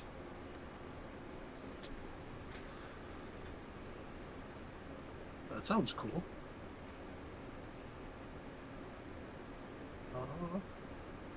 I updated Discord. Very good. Bag of holding. So, Tovar. Yes. You look down the hallway. The hallway is made of hallway. Yes. You look into the small room at the end of said hallway. And it looks gross. It looks wet, damp even. Dare to say moist? It is moist. Oh my. I linked the item description in the bag of holding, by the way, for if anyone wants to look at it. Cool beans. Yes, Mrs. R, really. So, what do you do, Tovar? You see that the room is what looks to be a normal room. It looks damp and gross. Do you want to investigate it? Do you want to look with your eyeballs? Do you want to touch stuff? Do you want to throw a stick at it? What do you want? Go poke it. Why don't you come and poke it? Last time I poked something, it did not turn out well. Is there a rock beside us that Yeah. I could pick up and hand to him? Sure. You find a small rock. I hand it to Tovar so he can throw it in the room. 24. To throw the rock into the room. So, in a normal understanding, when handed a rock to check a room would be a gentle underhand toss. Not for Tovar. Tovar takes a step back and, almost like a baseball pitcher, winds up and hucks this rock at the back wall of the room, hoping to trigger whatever may be there, if anything at all. As the rock leaves his hand, it goes in a straight line, tried and true, into the room. Before it crosses the threshold, it seems to hit something and bounce back. Tovar, give me a dex save. Fuck.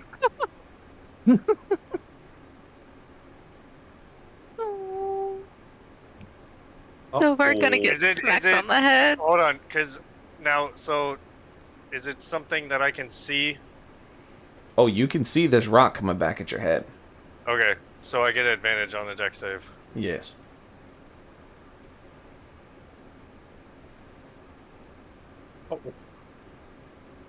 Oh. 19. Overall, you get hit with the rock. Yeah, I knew it. You see Tovar duck to the side out of the way as the rock flies past him. Can I use my and reaction hits... to use my shield to catch it? Perfect. It hits your shield as it knocks you back a couple of feet from the force. And Tovar, you notice that as the rock rebounded, it almost had a rubbery noise when it bounded back at you. Whatever the rock hit, to be specific. You said it was like fucking just past the threshold? Yep. Literally right here where the room opens, you threw the rock and it went boing and went back at you. Well, I think we should back up. Yeah, that might be a smart idea. I don't know about this room.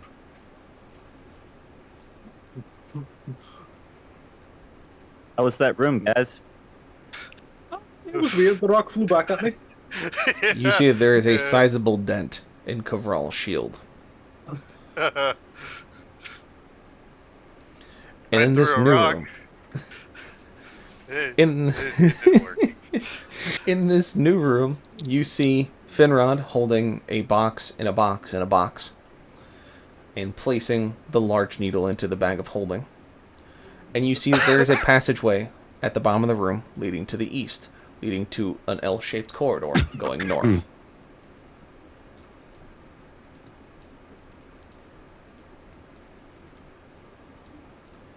I'm gonna walk down and like peek around the corner. You peek around the corner, and you see that it is a open hallway leading to a set of stairs. Y'all, I see some stairs. Your face is stairs. Your mouth stairs. Fuck, do you see stairs? Stairs. My eyeballs. Hey. There we go. No, she's like, my eyes are great. I can see stairs where there are none. Do we venture forth? We kind of have to, Got no so other way to let's go. go. I'll take point, I guess. My little flashlight. Coverall, being the last in the line to leave the room, just for context, because I saw you the last one moving, give me perception. Oh. Well, at least it wasn't Rage or I. I was just thinking that same I thing. believe. 21, yes. You hear a soft squishing noise behind you, almost like a squelching noise, coming from the hallway where you were hit with the rock. I walk back and close the door. I love how like Rexus grabs his character and is like, Just he's acting it out. He's acting it out. It's fine. he's like, oh no. It's just like playing Baldur's Gate, right? You got to grab your character and you got to go slap the door shut. It's fine. Yeah. Okay, I shut the So door, you let's go, you close and lock the door behind you. Nosh, you see that there are a small set of stairs leading down to an open doorway leading into another room. There is no There's a door. doorway. It is open. I was There's just gonna say, a- Nosh, it looks like you don't have a door now. Extremely open door that makes me sad. Leading to a room. I'm gonna run. You're gonna run. Okay.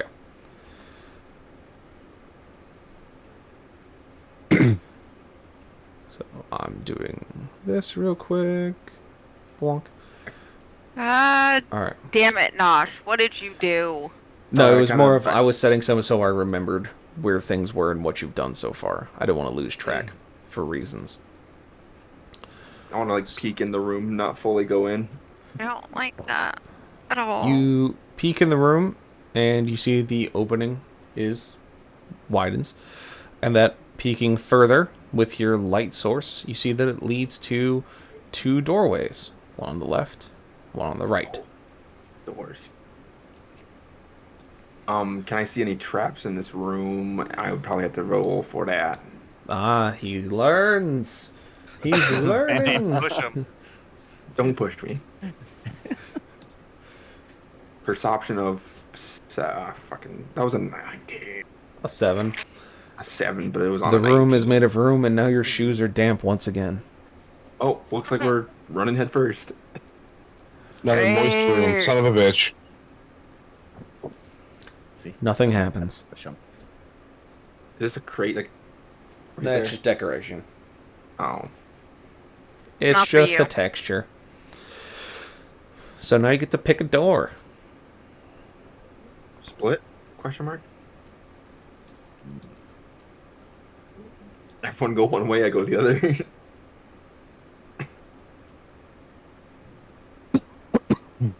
And Cobra just stays back.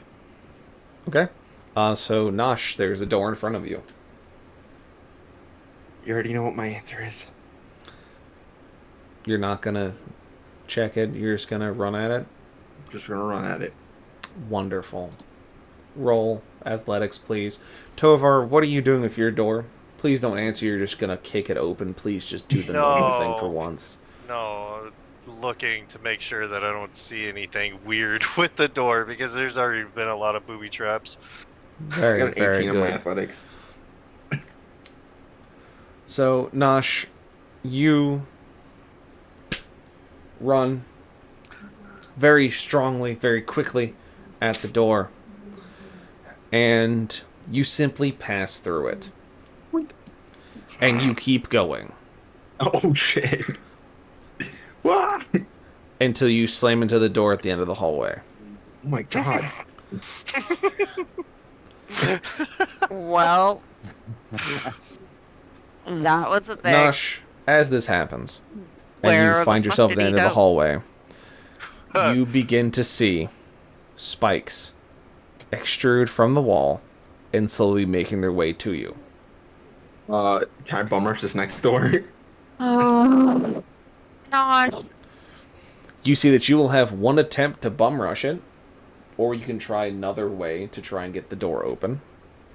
I'm gonna try to run into it.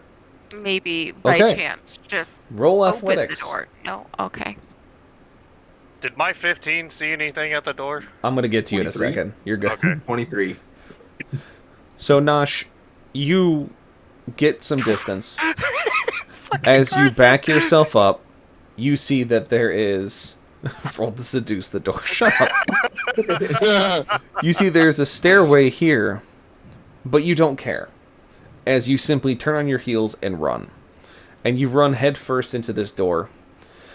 You hear the door almost give you a smooch as you bust through it.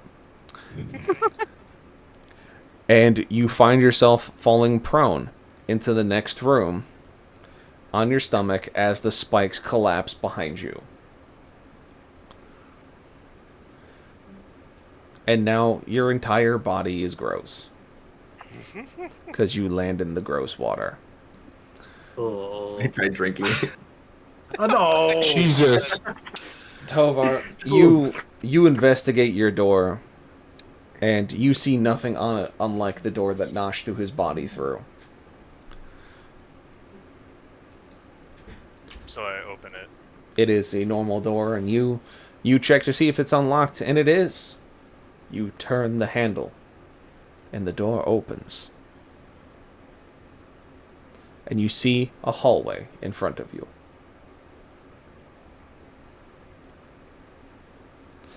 And you So see a whole that the bunch- hallway going down to the left leads to another passageway. And there's a hallway to your front.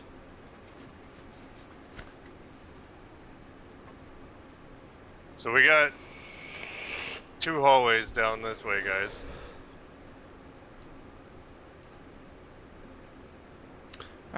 Well. And as you're opening the door and you're telling the party that there are 2 hallways, at this point is when Nosh would be charging through the first door. So you investigate, you see that the door is okay, and you open yours, you're like, oh, this is fine, and you hear Nosh say whatever the fuck he's going to as he charges his door.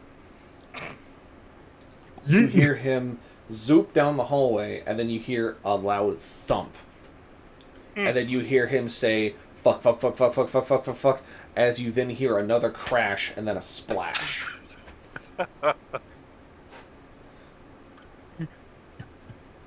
Did anybody see what happened down his hallway? No. The door was pass throughable, but it wasn't able to be seen through. See. Yeah. So nobody would have known. We would have just heard all of it.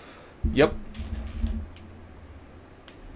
So, I think with the amount of fucks that he said, we should probably try this hallway. Yeah. I'm with you on that one. Let's just don't follow that could just Nosh. be Got Nosh. What? I said that could just be Nosh, though, being Nosh. Yeah. Yeah. I mean, I don't know. Who was it that had the, like, +7 in fucking perception? Was it Rage? I have a +6 in investigation. Yep. At this point, Rage and Mandy, you guys can feel your hearing has returned to normal. And a +5 in perception. Great. I have a +3. Did you want to see if you can see anything down this hallway? I See if also you have noticed a anything? +5 in perception. Or Mandy, either or. Down your hallway or the other one? I'd say down mine, and like Nosh is dead. Nosh is dead. We're not really worried about it. It's fine. I'll go to this one. I'll go to this one. I'll roll perception to see if I can see anything. So, Rage, you roll yours. Mandy, you roll yours. Okay. 14. Alright. 17. Cool beans. Alright, Rage, you go up to the door and you see that it's like a smoky door where it looks solid, but you can easily pass through it. You stick your head in a little bit so you can see, and as you stick your head in, you basically come face to face with spikes that have fallen and have embedded themselves in the floor, so you can't really see down that hallway anymore. It's just spikes all the way down that have just shrunk down from the ceiling. Yeah, well, looks like we can't go this way. Cool. Mandy, what do you see down yours? You see that the hallway is a hallway. You don't see anything fucky. The hallway is made of hallway.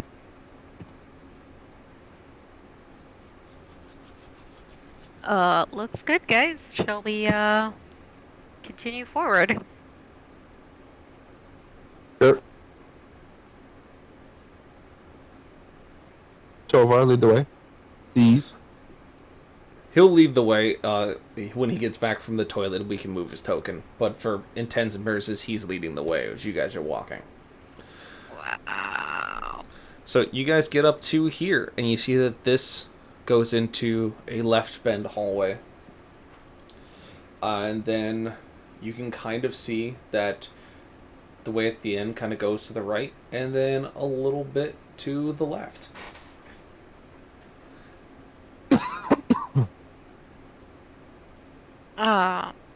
Do I see anything down this hallway? None that you didn't see before. Are you talking about the one to your left? Yes. You see that it bends around the corner towards the other hallway, and peeking from here, you can see that, much like Rage said, there's a bunch of spikes that have fallen from the ceiling. This looked like an easy escape route if anyone had been caught in that hallway prior.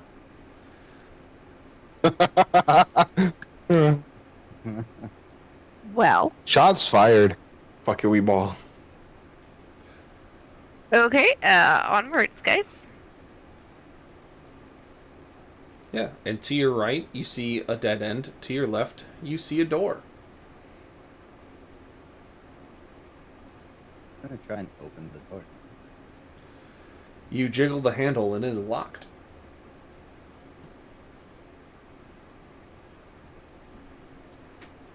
It's locked. The first You door know. that's actually locked. We don't really know about the others.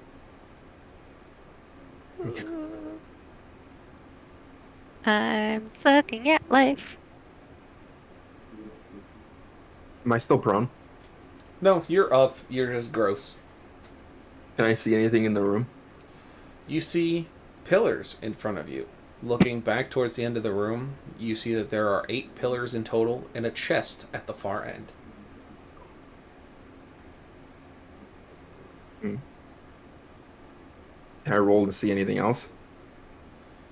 Mandy, you can do whatever you want to check the door. It's just let me know what you're rolling and what your result is. History check? Sure. Roll No. history.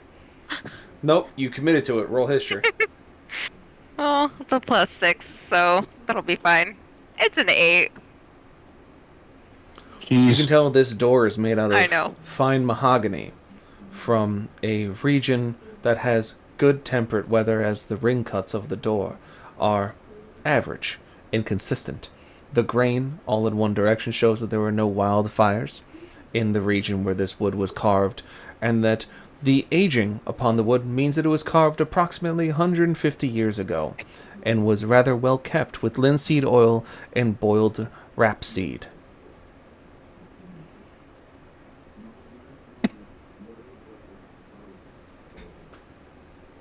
Do I see anything in the room? I rolled a 19 on my perception. Nosh, you see again the pillars and the chest. Nothing else except that your feet are damp. Okay, I'm trying to think. I want to cast Unseen Servant and send him to test the door on my right, and then followed by him seeing if the chest is unlocked. Okay. So, you send your unseen servant to the right door to see if they can open it, and it's a simple deadbolt latch. They flick it open, and the door swings to the other party's surprise, as it seems almost an invisible force opens the door, and as they peer in, they see you standing there, covered in gross dungeon water, with a single smooch mark on your cheek, surrounded by splinters. Oh gosh, you're alive. Look at that. Indeed. My buddy, I would just wait there a moment. My buddy's gonna go check to see the chest that's in front of me. He's the same one that opened the door. It checks the chest, and the chest seems to be locked. Lock it. Locked. Which Want means me to either, throw you into the chest? I was about to say, which means either there's a key, or it's a mimic, or we try to cut the chest open. Got the perfect thing for cutting stuff open. Yes. You do. But if you use the scythe, it could cut whatever's in there. I want to use my Unseen Servant to slap Tovar. Tovar, you are slapped from an unseen force. What the? You good? What's going on?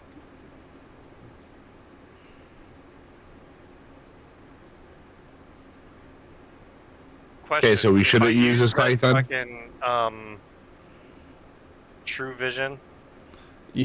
It's not nighttime, so your ring does not work. Damn it. But if I did, would I then see his You would see the unseen servant, yes. Okay. God damn it. Lucky it's not What nighttime. are you asking, Rage? I'm saying, so you don't want us to use the scythe on the chest?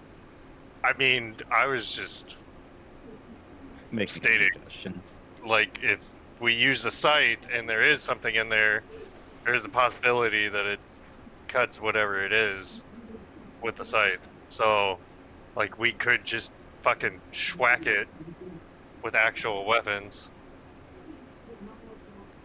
to like crack it open. It's whatever you guys want to do.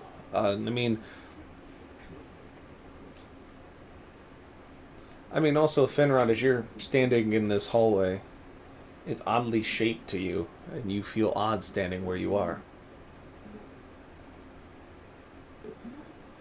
No, Nosh, you cannot do that. Damn it. I feel bad. Mandy wants to investigate the chest. I wouldn't feel bad. Mandy wants to investigate the chest? Okay. She just needs to roll me investigation whenever she returns. Can I roll a perception on this? Sure. Do it. Good. 66. I see How Mandy's did we results. say? Oh, 24. Very good. How did we say that we were going to?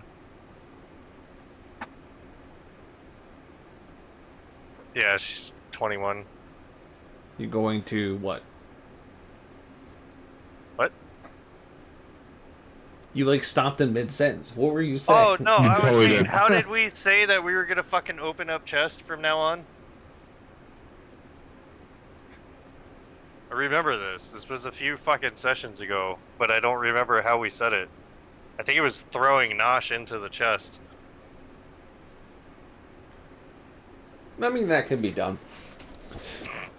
So, Finrod, you notice that this wall here seems strangely loose.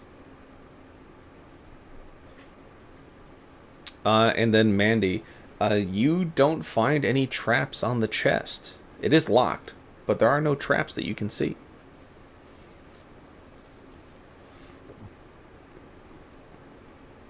So am I coming in and throwing you, Nosh? Do it. It comes down to whatever you feel like was gonna be the thing that requires. He said do it, so he wants to get thrown at the chest. Okay. He always wants to get thrown at stuff. 14. He does. 14. Cool. Boy. So you throw Nosh at the chest. Nosh, you get thrown. You kind of catch yourself as you're thrown, and you land just chest first on the chest, and just get the wind knocked out Oh, of you. you're chest to chest, huh? I want my unseen servant to kind of nut tap Topar. No. You have the wind knocked out of you. You can't give it commands at this point. Damn. You just got thrown by a barbarian at a chest, and you made no dent. It made a dent in you.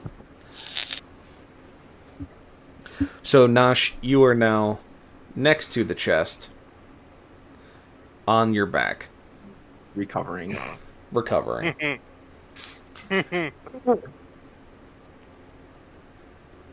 So you've thrown Nosh at the chest. What do you want to do with it now? It's not like you have another Nosh.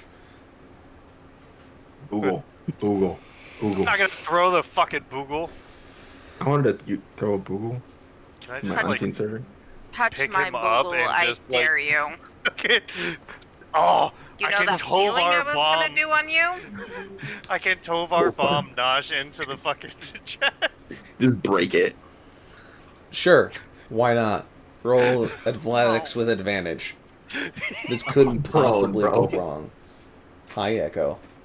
What do you want, Echo? You want to come sit with me? Hi, Sorry, Echo. sir. Oof. That was almost a nat 20.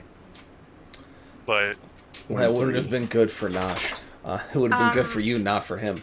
No, Jenna, no. No. So yeah, you have 23. this wild idea to Tovar bomb Nosh into the chest to open it instead of just simply opening the chest for whatever reason. And so you pick up Nosh by the waist and you give yourself a nice little hop into the air as you just slam him head first into the chest. Nosh, I want to double check what's in At the this point, chest I might real as well be quick. unconscious. He was worried about cutting what was ever in the chest. Doesn't give a fuck about breaking it or smashing it into pieces. But don't you dare cut it. Breaking the top of it. Or putting me through it. So, Nash, you are slammed into the chest and you break through the top of it. And two things occur. One, you break through it and you knock your head on a shield that is inside. The second thing is that you then just disappear. What? As you feel yourself falling through a hole and into a pocket dimension. Are you kidding me? And you are now Bye-bye, Nash. floating somewhere. I disappeared. They just cut the top of the chest. Yeah, he just went through the top of the chest. And then he went into the chest and then disappeared. Yep. You know, I wish I could go into a chest and disappear like that. Those would be That's for some big different titties. reasons. Get shit on. You have to pay extra for that, Mandy. Be quiet. So, you see this happen.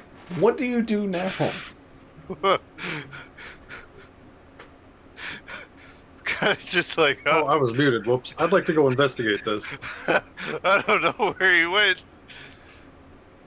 So, Gavral, as you investigate the chest, the lock has been broken enough that you can simply open it now.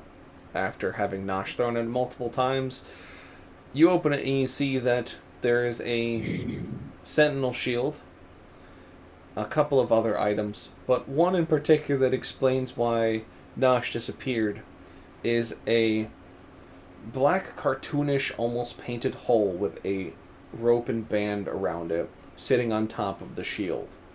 From inside the hole, you can kind of hear the faint screams of Nosh. I pick up the shield and I stare inside.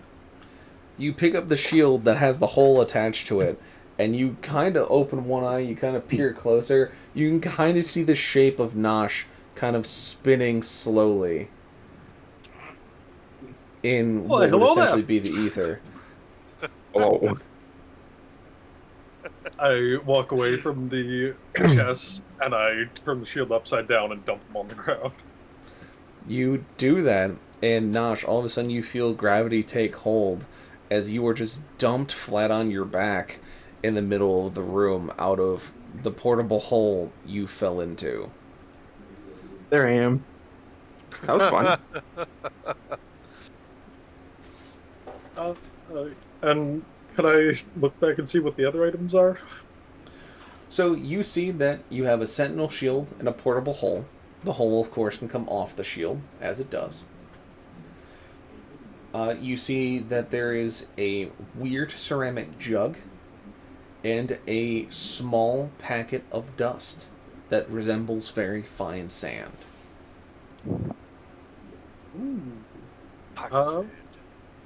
Can I roll perception to see what type of dust this may be? Sure. As 21. You think that it may possibly be dust of disappearance. Ooh. I do believe we had Rage holding on to some of that already, didn't we? Correct. Well, he was holding on to some kind of dust. That we thought was... Oh, okay. Well, I'll hand Rage this as well and say, looks like it's just a disappearance, so I wouldn't mix it with the other stuff just in case, but yeah. I want to jump back in the hole. I'm currently holding the shield. That's not going to work very well. Try me. Roll athletics. I shield bash him with the edge of the shield. Roll athletics to cover all. Yeah, 21 maybe. 19 plus a 5. That's a 24. Nosh, you go to jump into the portable hole that's still attached to the shield, and you just see Coverall just thrust it outward and hit you square in the stomach. As you just go, "Huh!" and you collapse onto the floor on your knees. Prone again. Very much so. I'll be having none of that, lad. I was just trying to have fun. I work on unsecuring the hole and rolling it up. Yes, very good. Very good. Secure the portable hole. Smart. No luck against paladins. So, as you all have been pilfering around with the chest, Finrod, you found that the wall you were standing in front of was loose and could be opened. Yep. And then walking back over, just because everyone's in the room. Mhm. Say, hey guys, there was a wall over here that was loose that it seems like we can open it up. You wanna come check it out?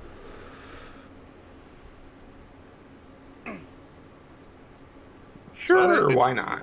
Yeah, dude. Yeah, sure. Overall, grab all the other stuff that was in there. Like I know he's there's got the shield and There was the one other item that I didn't grab. Sorry, the what was that one again? ceramic jug. Yes. Okay. There's the jug, the dust, the shield, and the portable hole. I will take the jug out as well. Very good. And I guess hand it to Mandy. She can see what it is. Okay. Or- Mindy, you receive an alchemy jug. Ooh. So, at that point... Mandy is muted. Oh. Mandy is muted. Should be fine. So, you all go to the wall that can open. And as you push the wall open, you see that it opens into a hallway leading into a room at the end of it.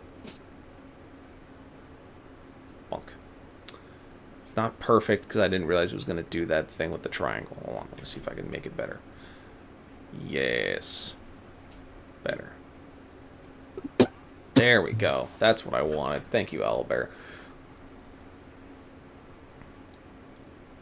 It looks like we have a room ahead of us.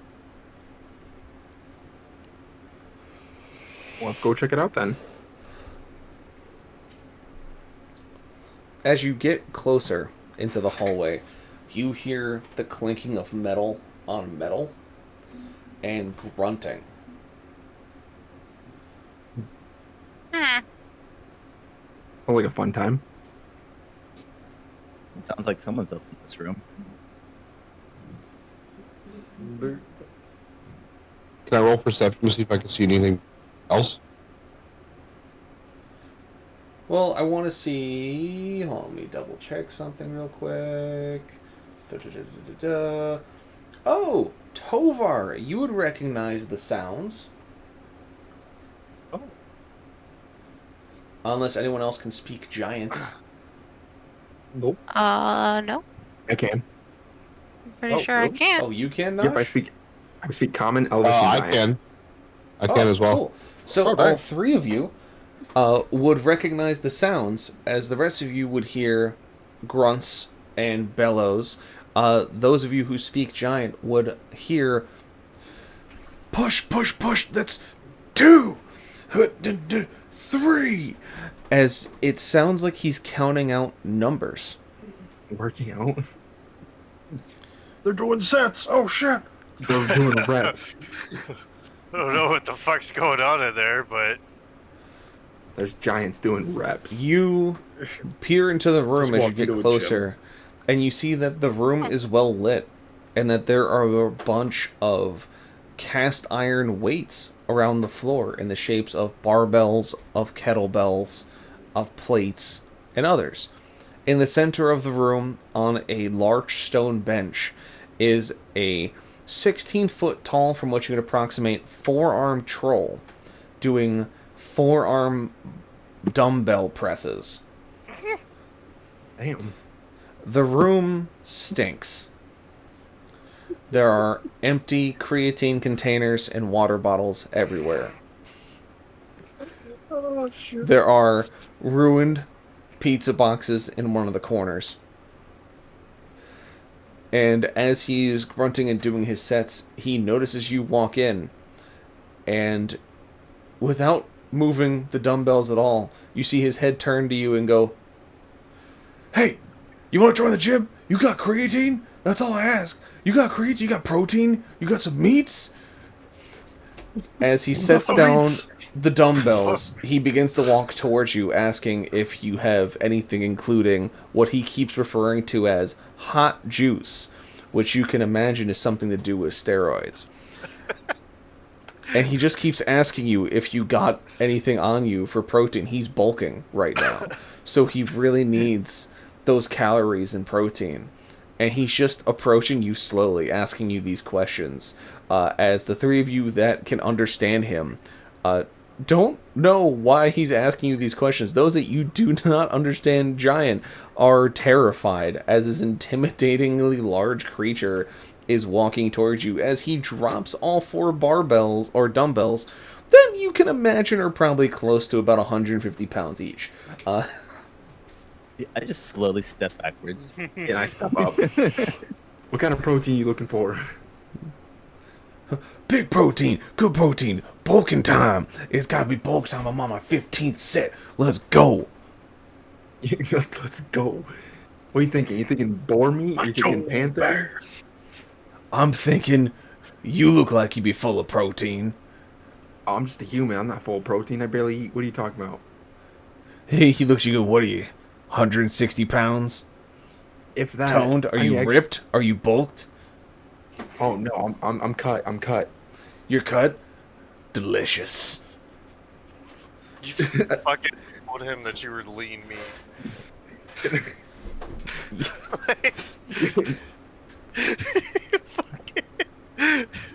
Can I join your regiment? Can I join your regiment? Like how Cobra's just fucking back away. Cobra's is like, nah. Like, nope. So you say you're cut? That's good, man. You want to try a rep? Yeah, let me try. I want to see how much protein you got on you. Alright. Alright, this is the thing that's happening. So he brings you over to the bench press bench that he has.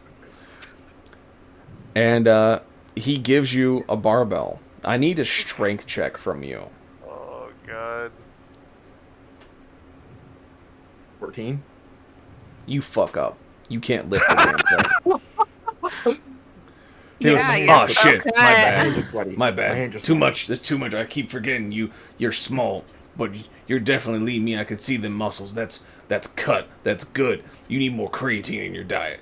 And he hands you another dumbbell. Roll strength again. Alright, I got you this time. 18? You can kind of lift this one. You're doing pretty good. You get a couple of reps in. He's like, yeah, push it. Yeah, push it. That's two. Let me see 3. And you get the third one up and you drop the dumbbell. As this was easily probably 90 pounds. And you're just curling it. You're looking like a champ. And he's salivating. He's salivating. What you think? You got anything heavy? He goes, I think I know the perfect thing for you. And he brings you over to another machine he's made. That, can you roll me perception real quick? Perception.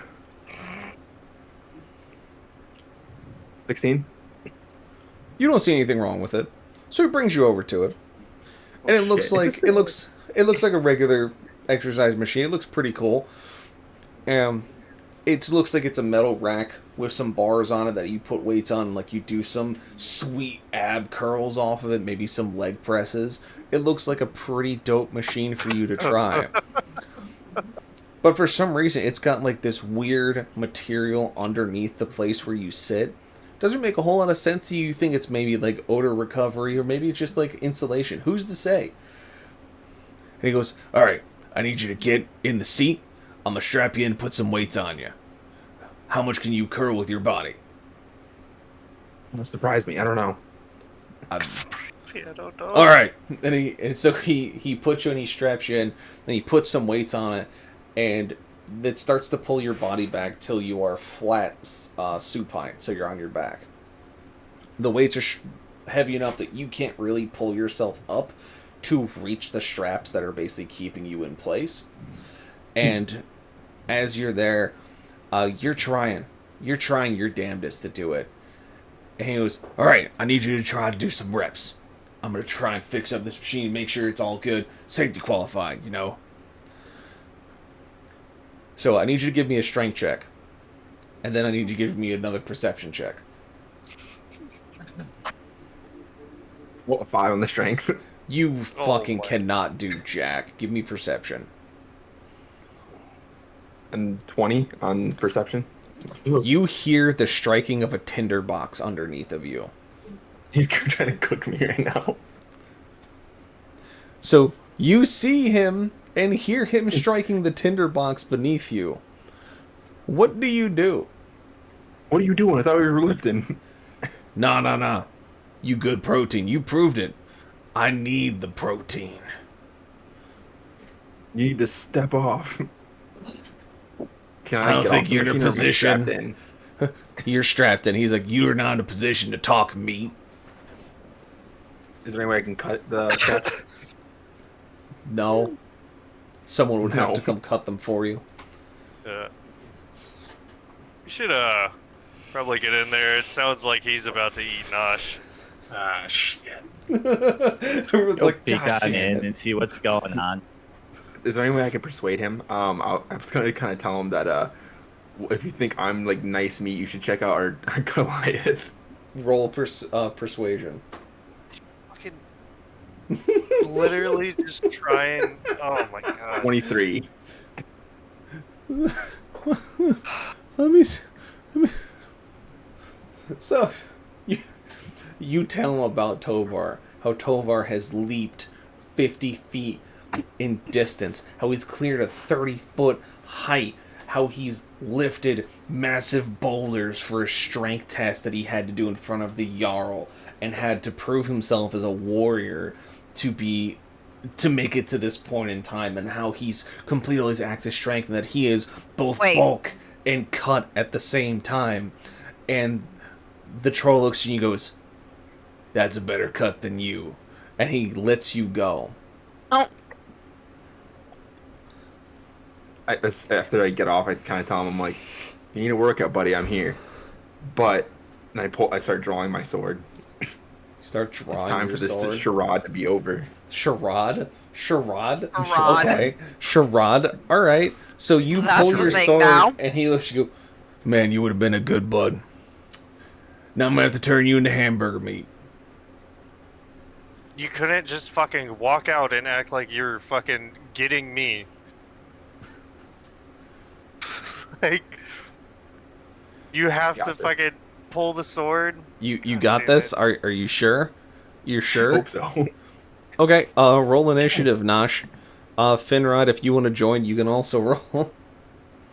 Yeah, I mean, I was peeking my head in as I see this. Yeah, you see Nosh square up against this 16-foot forearm troll.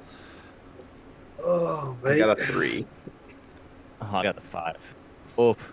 Off. Off. Do I get to roll initiative as a ranger behind Penrod? Yeah, sure, go for it. Roll that I'm still initiative. around the corner. Hey, you and me both go 13. I was gonna All say, right. as like we're rolling, do I have the What's chance to going yell on over back? here? Nosh got into some Yeah, shit, just guys. hanging out. Nice, beautiful damp room. Yeah. A beautiful damp room. Beautiful damp room. Oh man, this room, it's real damp. It's real nice though. How damp is it? It's pretty moist. Oh, love you. Moist. He said the word. I said the word. Alright, so Nosh, Finrod, Rage. Anyone else joining combat? I'm sorry, I'm bored. I mean, I'm yeah, I guess. not gonna let I him mean- fucking die. All right, Tovar and Mandy, roll. Well, that's better than last time. Oh, right, I have advantage on initiative now because I have the sheep. Initiative, right. 17. And I got the exact same roll, 11. 10.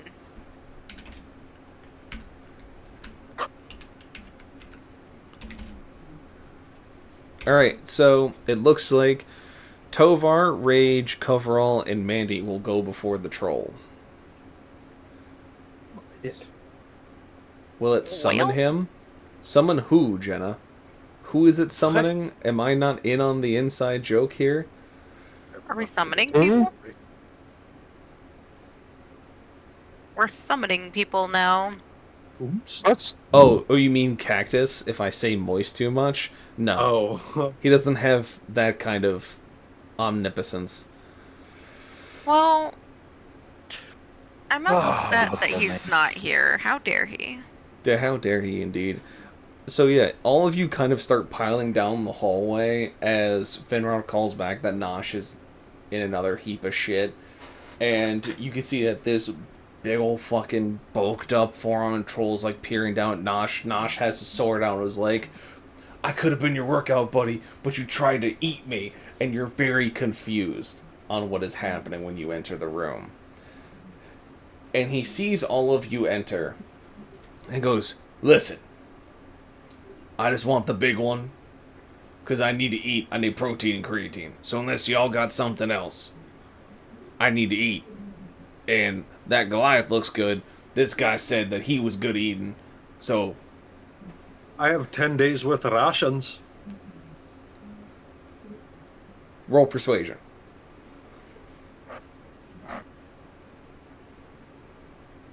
That is a 14. He was not good enough. Too big. I do have those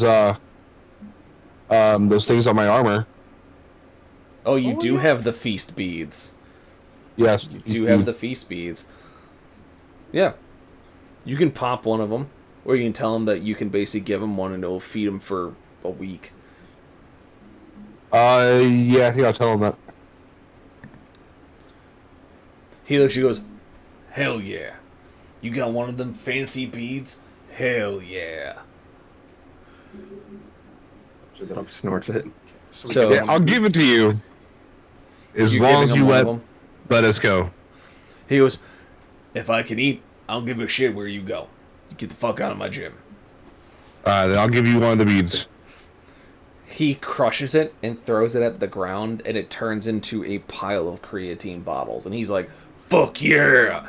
And he just brings them all back to his bench and just starts downing these jugs of creatine powder, and just jumps back on what looks like a row machine made out of iron and stone, and just starts clocking it. You're kind of impressed, but also terrified. And so he just doesn't care about you now at all. He is just happy as shit to have his giant pile of creatine bottles. Can we see if there's a way out of this room? Back the way you came. Okay, it's the only way. Okay, let's go back. Let's leave. Oh, that was an interesting experience. Before I walk out, I'm like, I'm gonna miss you, my man. What was your name? He doesn't hear you. He's too busy yelling out set reps. Alright, go fuck yourself then. He's clocking it. The gym is full of noise as he's just hammering out these reps. It is impressive, yet terrifying. And so as you find yourself back in the room with the chest, now that that whole debacle has ceased, you see that there's a door to your west. Starting to tear up a little bit. Could have been friends.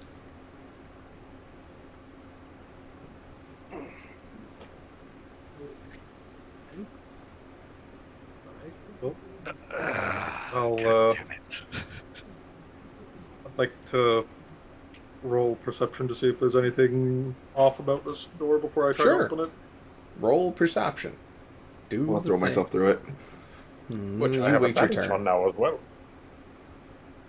Both were Okay, the same rolls, so that is a total of 21. You see there's nothing strange about this door. Alright, I try to open it. It opens.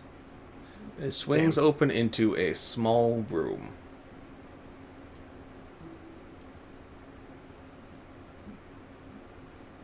I pick up a rock and throw it in gently. The rock hits the ground with a clunk. Okay. Whoa. Really not. Nosh zips past me. Nosh goes, zoo! Dives over me headfirst into the room. Yep. Oh, he threw me. Fuck. You see that there's a passageway into the next room to your south. There's another room off of this room. There's too many a rooms in room. this damn dungeon. Heard you lack rooms in your room, so we gave you more rooms. Offer your rooms. That are made of rooms. I roll perception to see if there's anything in this tiny little room. The room you're in? Yes. It is made of room and your feet are damp. Sounds very suspicious to me. Very good. Mandy, I need you to roll perception. Kavral, as you enter the room. I was gonna say, I was gonna look as I. 21. Oh. So, Mandy, with 21, you hear from down the hallway that Nosh had run. This hallway, to be specific. You hear a wet, squelching noise.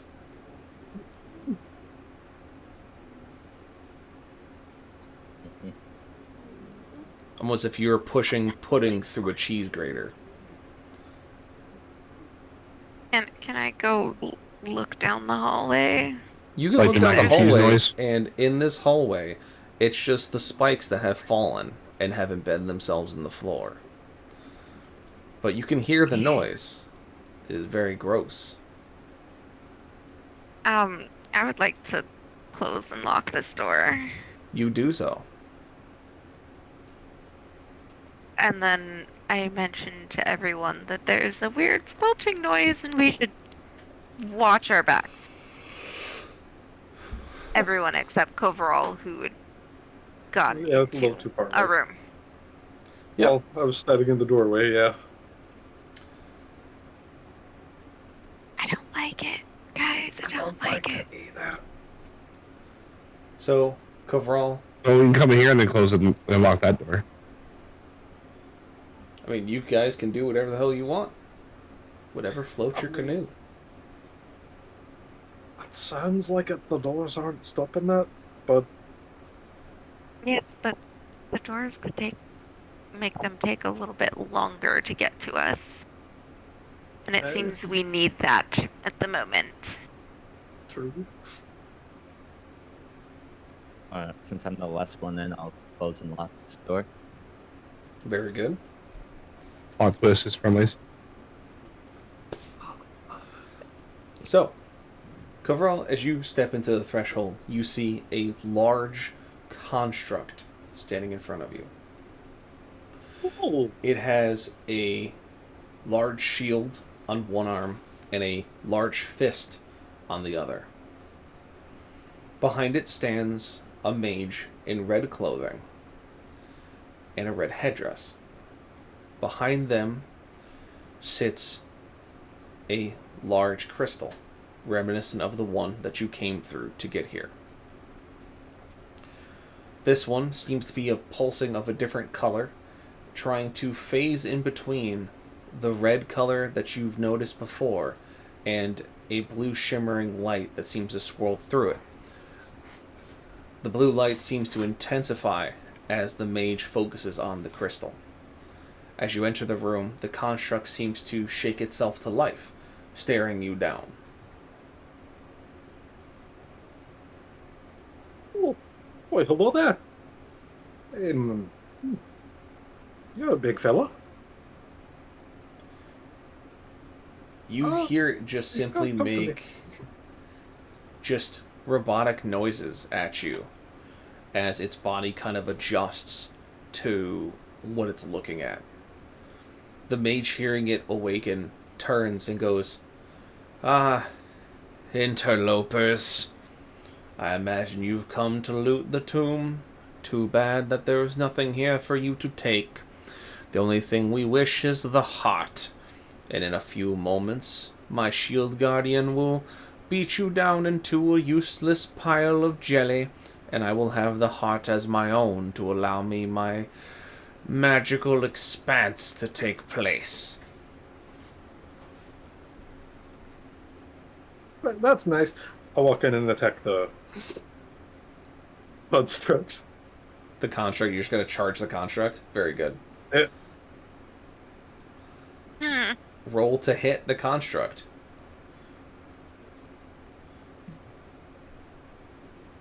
That is a plus 6. Actually, that's technically a +8 because I get an extra +2 for it being a construct. Yes. My Mace of Smiting. Okay. So 18 to hit that. Wait. No. Brain. That's 14 +6. No, +8. Jesus Christ. 14 plus 8? Rexus. 14 you're plus 8, killing me. 22. 22. Yeah, it's a hit. That's a hit, yeah. You're like, wait, it's a 12. No, wait, hold on. It's like, Rexus, for love of God, just give me the numbers, my guy. You're My brain killing did me. not want to. Yeah, sorry. And Brain I'll just no roll for brain. my second hit as well before. Yeah. You Okay, second one Goober. does not hit. No. I rolled Okay. a 2 on the second one. Oh. And can I expend a bonus action to use Smite again? Sure. Okay, so I'm going to hit it with Smite with it as well, which I got almost max damage on the normal attack, so that's +5. And do I do extra damage with this weapon against constructs as well? Yes, you should. Yes, it's also the +2 applies to the damage roll as well. So that's instead of the +3, it would be a +5. So that would be a total of 10 damage from the attack, and then the 2d8 from the smite, which is a 1 and a 3. So 4 damage from the smite. So 14 in total. Yep. Cool beans. You do some damage. It looks less shaken, but it is still standing. The wizard, you hear it laugh, going, "You think you can just hit my construct? The thing that is meant to protect me while I do this situation?" He goes, "You fools! Roll initiative!"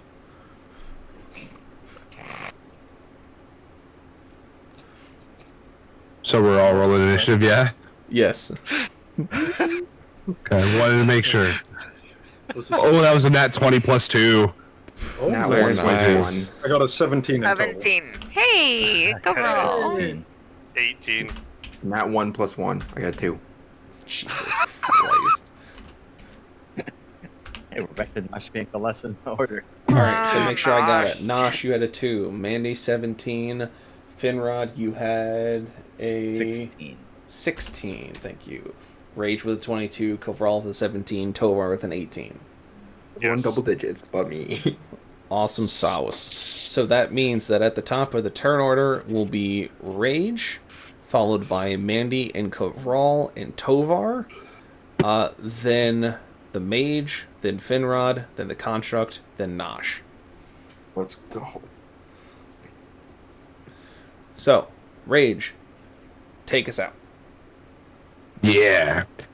So first what I want to do is I'm going to move, if I'm right here, am I in range of the mage, like I'm in sight range, right? Yeah, you'd be able to have line of sight on him. Okay. Alright, so we're going to move, I guess, here, Yes. where I wanted to. Close enough. Alright, cool. And then with my, the Terror's Reign, Very good. pull that out and take a Yeah, I shot forgot you had at, No, sorry. Before I take a shot, excuse me. I'm gonna cast Halo Thorns at level 2. Very good. Right. Then I'm gonna take a shot at the mage first.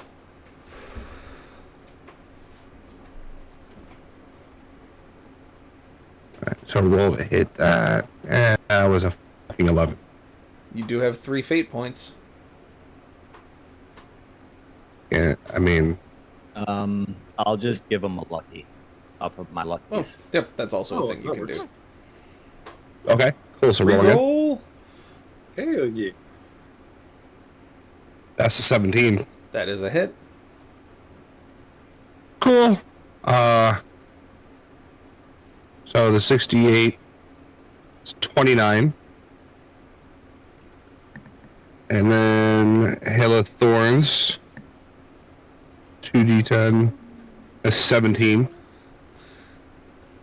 So, I'm not going to let you roll your second because you're going to give me a second here. So you stepped around the corner. You pulled out the Terror's Reign. The mage, as he's casting magics and he's trying to stabilize or essentially steal this crystal from what you can tell, sees you step up and he yells to the construct to defend me! And before the construct can move, you pull out this giant rifle off your back, aim, and within 20 feet just let loose a round. You vaporize him. You turn him into powder, mist if you will, as you hit him for so much damage in an instant. You blew a chunk off of his chest and he falls to the ground dead before he can even finish his words of "protect me, construct." Protect me! Ooh, snap. The wizard goes down, unable to use his 11th level spellcaster slots. Which makes me very sad. But it makes sense. And so, with that, Is the mage is construct dead. still there? The construct is still there, still operating, it just doesn't have commands out of character. So it's basically autonomous now. Awesome. So, I mean, I know you were talking, but I can still use Hordebreaker. Yeah. You can. Okay, okay, cool. Here's where I want to let you know you vaporized the wizard. Vaporized the wizard. Just fucking utterly destroyed him. It's like a howitzer came at him. Yeah, you fucking poofed him out of existence. So I want to use my Hordebreaker because I mean they are within 5 feet. Yeah. Mm-hmm. That is correct. Okay. That's going to be another shot with the Terror's Reign. So I'll roll that. That is a 20 hit against the construct. That's my piercing. 26. Mm-hmm. And then Hail of Thorns again. That is a 13. Very good. So 39 in total. Yeah. 26 and 13. Yeah, 39 in total. So let me do that math. So that would be. Oh, why the fuck am I doing? I have a goddamn I'm on my computer. I can just do this. Do my math for me, you silly computer. All right, that, and then also you did how much damage to the guy? You did. Oh, sorry. 46. Yeah. So that would be another 23 into the Guardian because of his special thing. All right, so cool. I have his also, corrected. did you get the Hail of Thorns from earlier? Yeah. As well? Yeah, One in the mage? Okay, so the 17 that I hit with the mage with that one counted towards the construct as well? Because AoE. Also to be another flat 17, right? Because they're in. Yeah. They're in the area. So, all right, cool. So now I have his corrected hit point number. Okay. Now I'm all caught up. Cool. Okay. And then with my second attack of this action, I'll use a Terror's Reign again at the construct.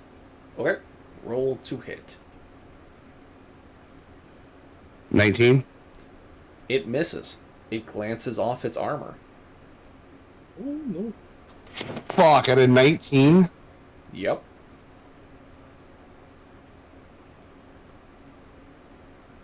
Alright, well then, I guess that's all I got. Alright, so that basically puts all of you, except Nosh, before the construct. So, whoever wants to go next technically would be Tovar, and then Kovral and Mandy. So, Yeah, Tovar, go. yeah, Tovar.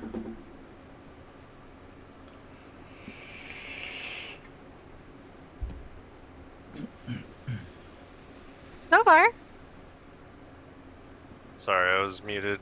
Oh, Far away is it? I guess before he goes, can I roll perception for a health bar? Sure.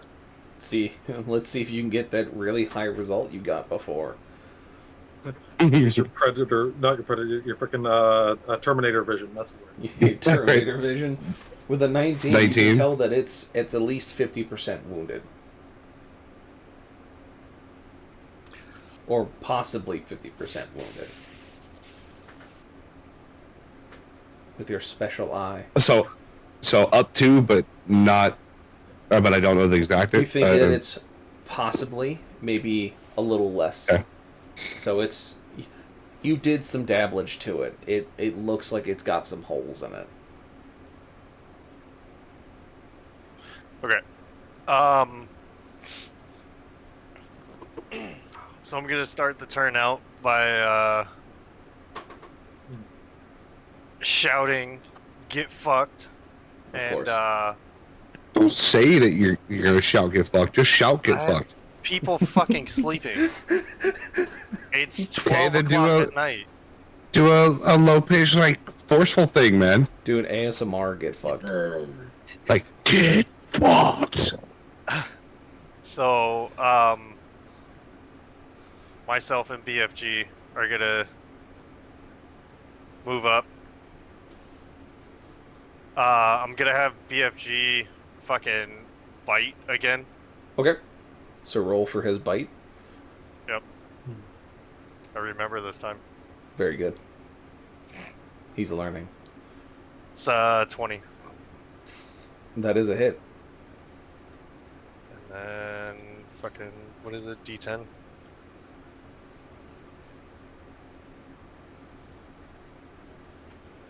Okay.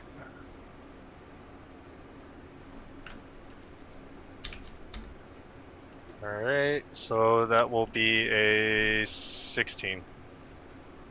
Alright, so you do 16 damage into the construct, and as BFG approaches, the construct just brings its big ol' fist down at the BFG. And it rolled an 11, which isn't a hit against the BFG if I remember correctly. Nope, it's a miss. Wonderful. And then did you do your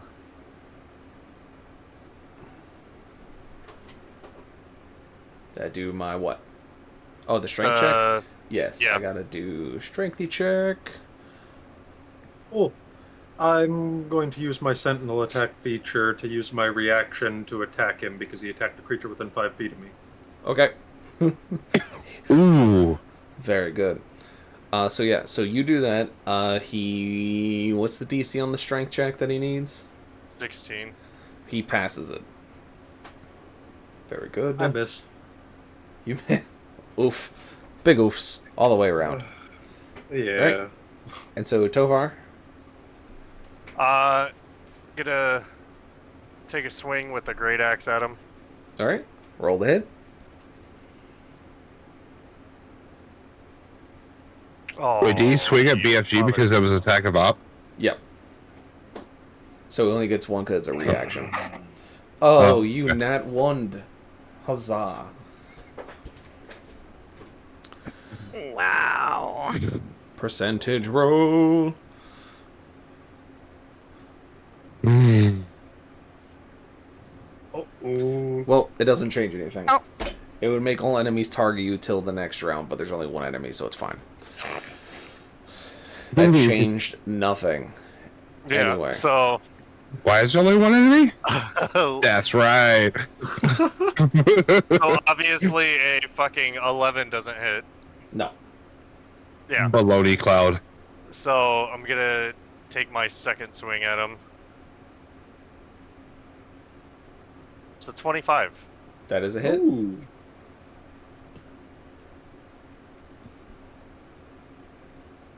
I was hoping he was gonna get a 19. You say that was gonna be a hit. I was gonna be pissed.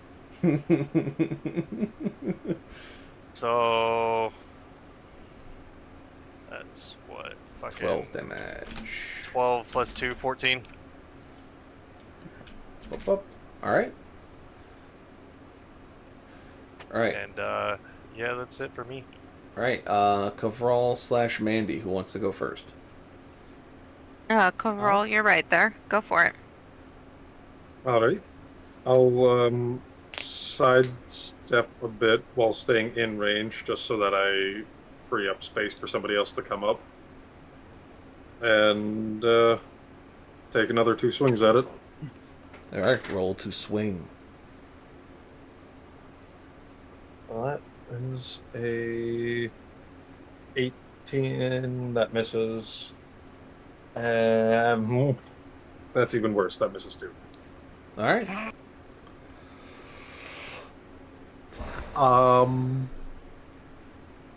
And I guess that's my turn. Alright, Fuck. Mandy. 20 to hit. This sucks. Okay. Yep. It's almost as if he was meant to soak damage so the mage could kill you, but then the mage got vaporized. I would like to come here and Because then of this cast guy. Flame Blade Alright. at Roll a to second hit. level. And roll to hit is a 22. That is a hit. Hey. And that is 3d6. I'm just gonna use that. Wow, 4. 4 damage. Very nice.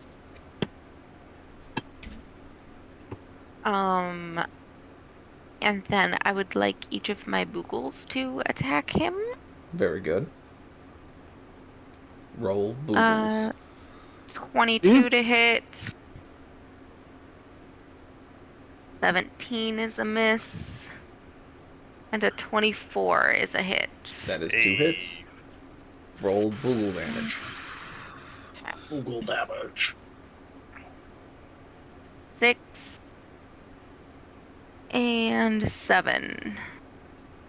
So 13. Very nice. And that is my turn. Alright, that brings us to Finrod.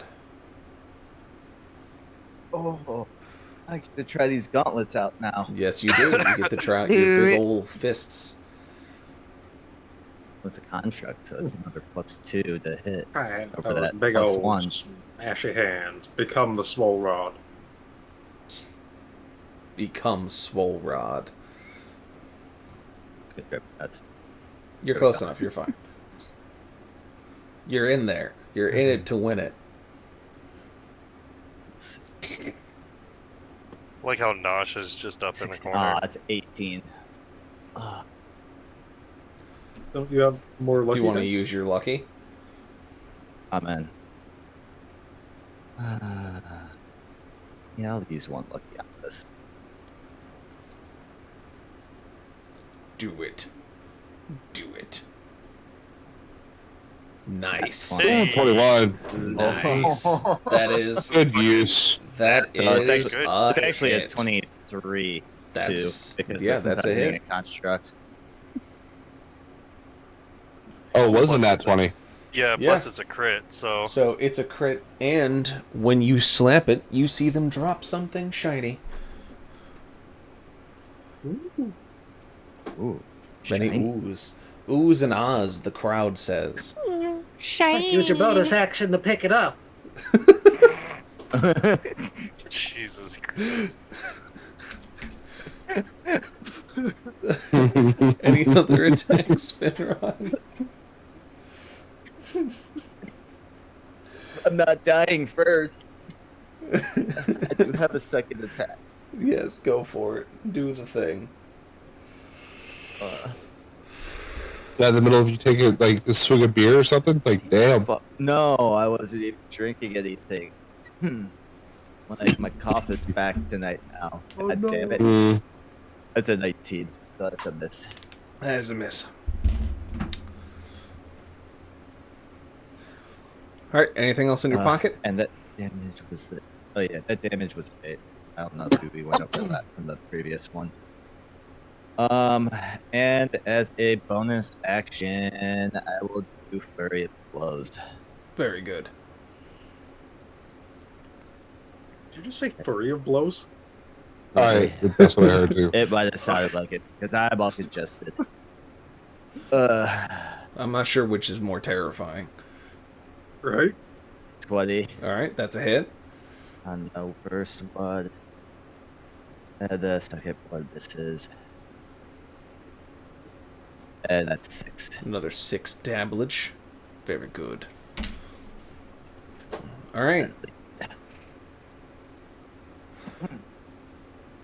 Alright, with that, it falls to the construct, which, due to Tovar's critical failure, has made him the target of the malicious intent of the Shield Guardian. So he is going to attack you twice. The first one is a 25 to hit. The second is a 27. It's his fault. You will take 42 bludgeoning damage. I would like to impose disadvantage on one of those attacks with my reaction. Okay.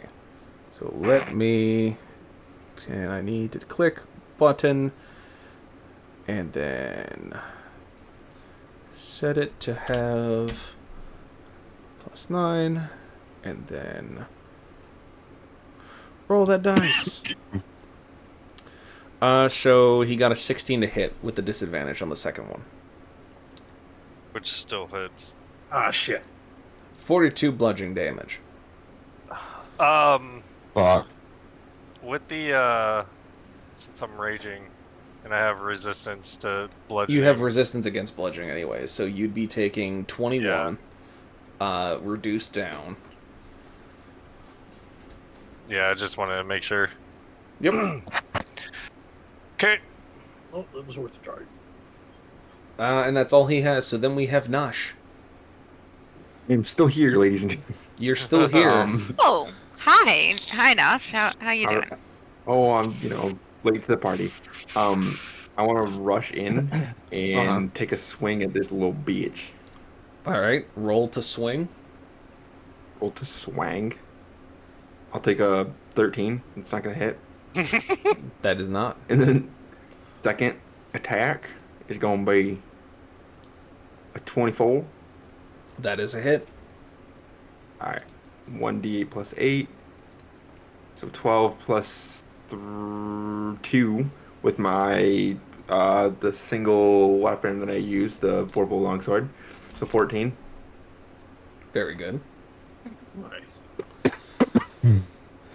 So as you've all come in and just been taking swings at it, you see that its movements become slower as it's reacting to all of you.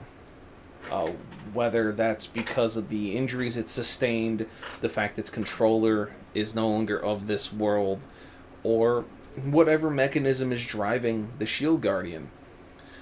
It seems to slow down enough where it just kind of stops moving entirely. The only sound being the slow clicking of its mechanical heart.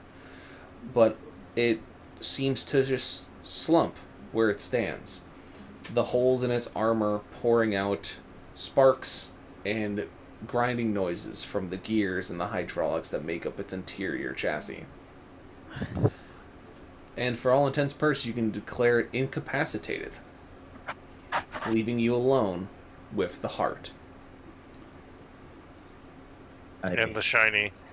I was just say, I gotta pick up the shiny I knocked off. And the mage. So, hold on. Finrod, right. I need you to roll me high. I'm going to basically ask you to say high-low. Okay, for one of two things that can drop off this monster. So, call it. Low. You see that its large fist seems to have fallen off of it. The fist that it was using to crump Tovar it but a looks moment good, before. so What? Does it look good, Mandy? Oh my. what? I was talking to Phantom. Sorry. Phantom put food in the Discord. He did, yeah. Did he? Okay, Yeah. so fist. so You fist. have the large fist weapon. It's essentially a power fist for all intents and It purposes. does look good. And then you loot the mage, Nosh. Because you're a schmuck and that's fine. Do be like that. How do does be he like that. loot mist? Exactly. Yeah, that's also true. Alright, then let's It's- call it's it high-low. blondie Let's mist. see if there's anything there. Because you did hit him Hi. in the upper torso, so let's see if there's anything on his waist pouches. Alright, call it, Nosh. Hi. You find, strangely enough, 40 gold pieces in a small pouch on his waist. Covered 40 gold in pieces. a lot of not good fluids. Yum. Not good fluids. Did you say I made him to himself? No. It gave the Hershey the squirts. blood and everything else that was misted from his upper torso is all over the pouches. I look in the pouches. Hit him so hard, made the mage jizz his pants. Did you not just fucking hear him? The only one pouch has anything in it that you want, and it's the gold. 40 gold Oh. pieces. Then I'll keep the other pouches on me. What? I keep all of it. He said there was only one pouch. Pouch collector. Yeah, you said there's other only pouches that are empty. You only take the gold pouch, and you walk away happy. Oh. Be sad. Considering the fact Oh, that sorry. like fucking you barely did anything, you should be happy that like, you're Wow. walking away with the fucking. He didn't do anything. I did a So- couple damage. So you guys... Oh yeah, go ahead. What you want to do, Kavro? I wanted to roll perception to see if it had any of the dwarven markings that the big one had. It does. You don't have to roll perception. You can clearly see it. Oh, okay, cool. Shit. You shit in the middle of the room in front of all of us? God damn it, Cobra. I said touch. I don't. Wow. It sounded Right like underneath us. Mandy. So Right next to hold Google. on. We're gonna be going into the outro in a second here, so let's go ahead and get comfy. So, Kavral, you walk up and you inspect the crystal. You see that the blue fog that was swirling inside of it, that was implanted by the mage, seems to be dissipating for some amount. You lay your hands on the crystal, and the blue mist is ejected and floats off into the ether. The crystal's light grows brighter as it stops rotating and becomes stationary, the other pieces of it returning to normal stature. And as you stand in this room, you begin to feel a rumble as the walls around you begin to change. The orientation of the area you're in begins to reshape. The room you're in is no longer becomes a small square room, it becomes a large oval room with 6 very strange stone pillars rising up around the crystal. The room becoming almost a half dome, if you will, with the crystal towards its center. You feel the rest of the cave system, the tomb, whatever they wish to call it, change. And as it changes more and more, the rumbling finally comes to a stop. And you find yourself in this large, domed room with the crystal at its center. The crystal starts to glow brighter and brighter until a large wave of energy is fired out of it. And it starts to go dormant and lay down on its side. As it lays dormant, a strange spectral figure appears in front of all of you. It is a 5'10" foot individual wearing a blue suit with a blue bowler hat to boot. His face is of violet color. His eyes are a very bright turquoise. He has no facial features, minus his eyes, as his face is smooth. It has a shape of a skull behind it, but there is no nose, no mouth, no ears. He appears in front of all of you, takes off his bowler hat, does a quick bow, and replaces it on top of his smooth dome. He goes, "I thank you for what you've helped do here. I was the one that called you and brought you to this instance. My name is Bill. I am a watcher. I, unfortunately, can only stand by and put the dominoes in play for certain employees, players, heroes to push them over and let events unfold as they see fit. The heroes of this world were currently preoccupied.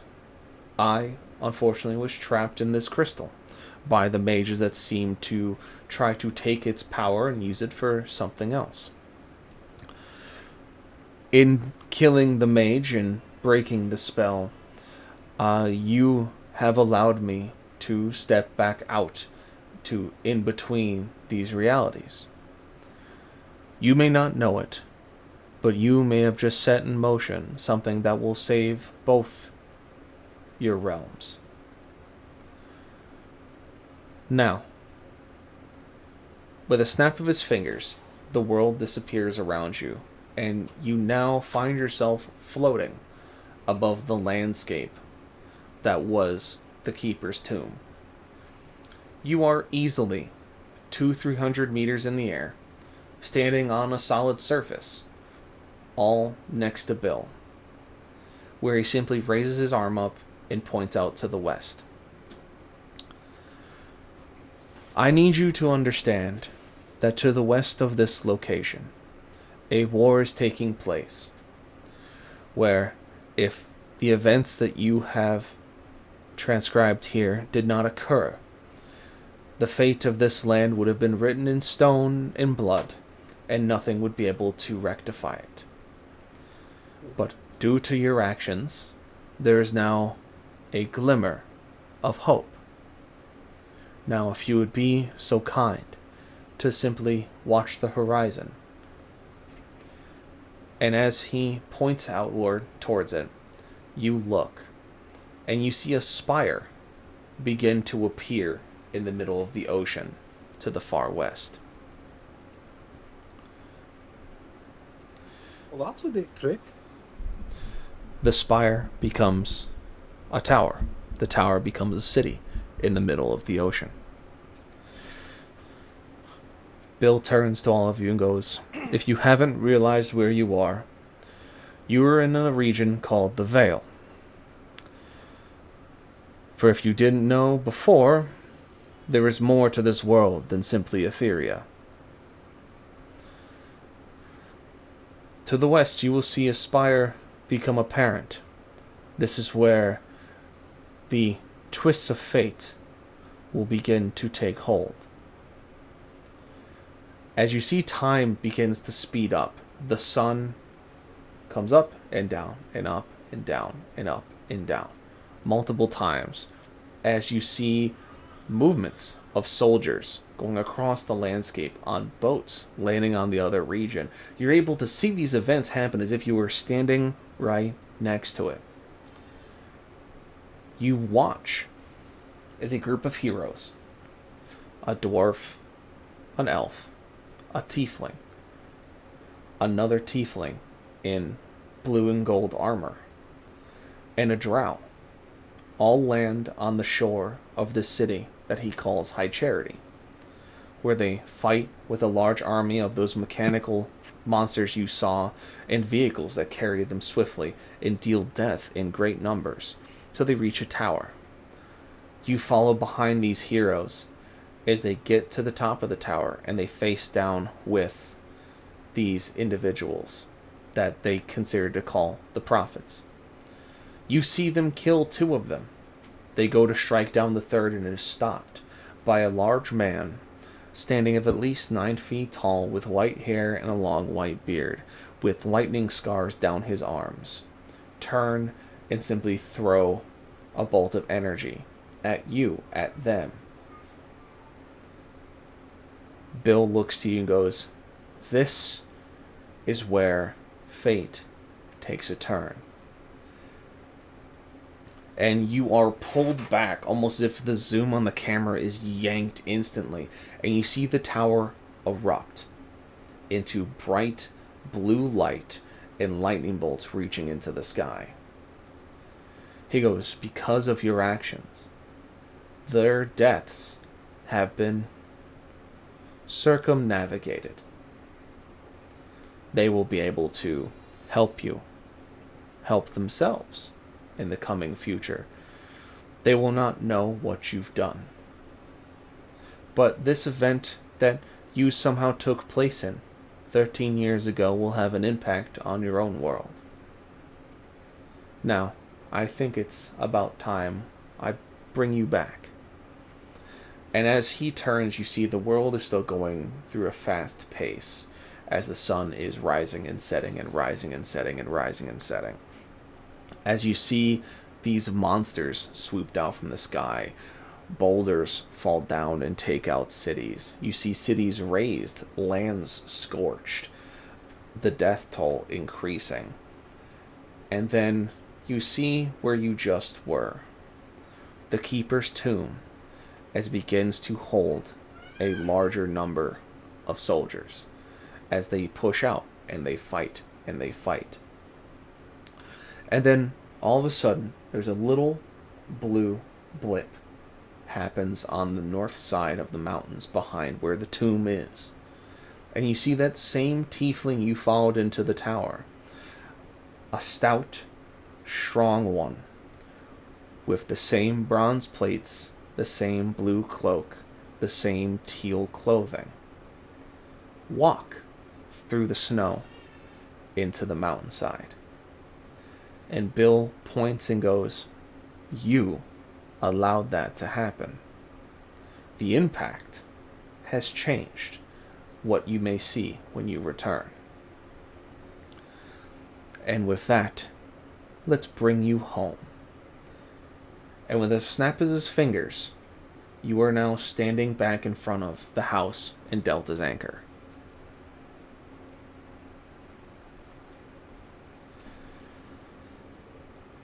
Bill is no longer with you. And you begin to hear news of people saying, "The resistance is back. They're fighting. There's another region. We thought they were gone."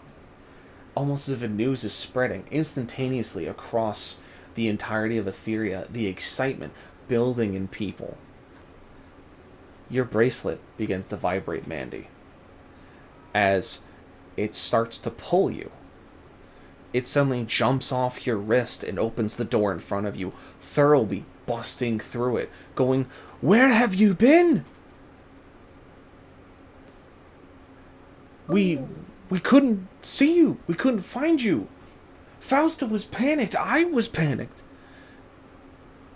You see, we went into this supposedly haunted building, and there was a giant stone which pulled us to a different realm, and we had to help fight people to save a dungeon heart, and then we got put back here. Or, well, rather, here you are. He looks and he goes, "No, I need you to understand what has occurred." And he grabs all of you and pulls you through the door back into the Silverthorn Keep in McCrag. He brings you up to the top battlements. looking over the horizon to the west. And he points outward and goes, "Do you see that light?" And in the distance, there is but a beam of light streaking into the sky. He goes, "That was not there this morning. I don't know what it is, but it was not there." And he pulls out a large tome out of his bag and puts it in front of you and goes, "The books have changed. There was never a mention of a region to the west. There was never a mention of another continent with people like us on it. The ships never made it out that far. But now, we're getting communication, letters, boats. The history in the book has changed. There are notes that a group of adventurers landed in New Haven 13 years ago. They asked questions. They went into a cave. There was a large energy surge, and they went to investigate, and they found this relic called the Cradle. Oh, that's the thing. They found this crystal with dwarven sigils on it. For some reason, it gave the Resistance a safe haven to operate. It shields them from the Godfall, which was another surprising thing. The gods are real. We thought they were just figments. Me, being an artificer, never believed in it. Thought it was simple nonsense for the ill-willed and for those that wish to find a greater power beyond their own mortal coil. But they're real, and they have been ravaging the land, the Vale, the Brink, to the west for years. Now, all of a sudden, 13 years later, after that event in New Haven, we're suddenly now receiving communications of a land that never existed. And the reports we've gotten from those who were in that region at that time match your description. So, where did you go? Well, we thought we went to a different realm, but apparently we went to a different time. Aye. He, exasperated, just is pulling on his face. He's like, "I watched the history books change. The letters moved. This must have happened everywhere else. I don't know how I can remember it. No one else seems to. But whatever you did changed this region." I blame the rat.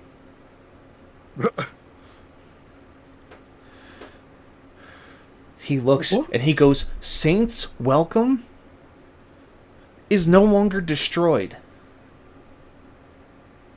Ooh, well that's good.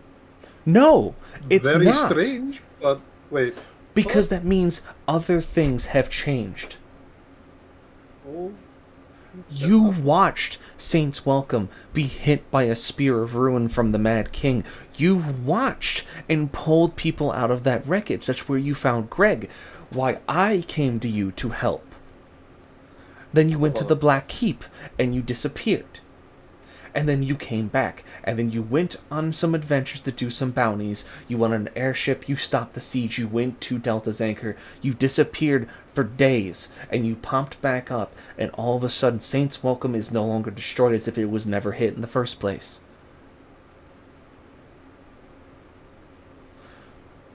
Well, then one of the Mad King. We don't know.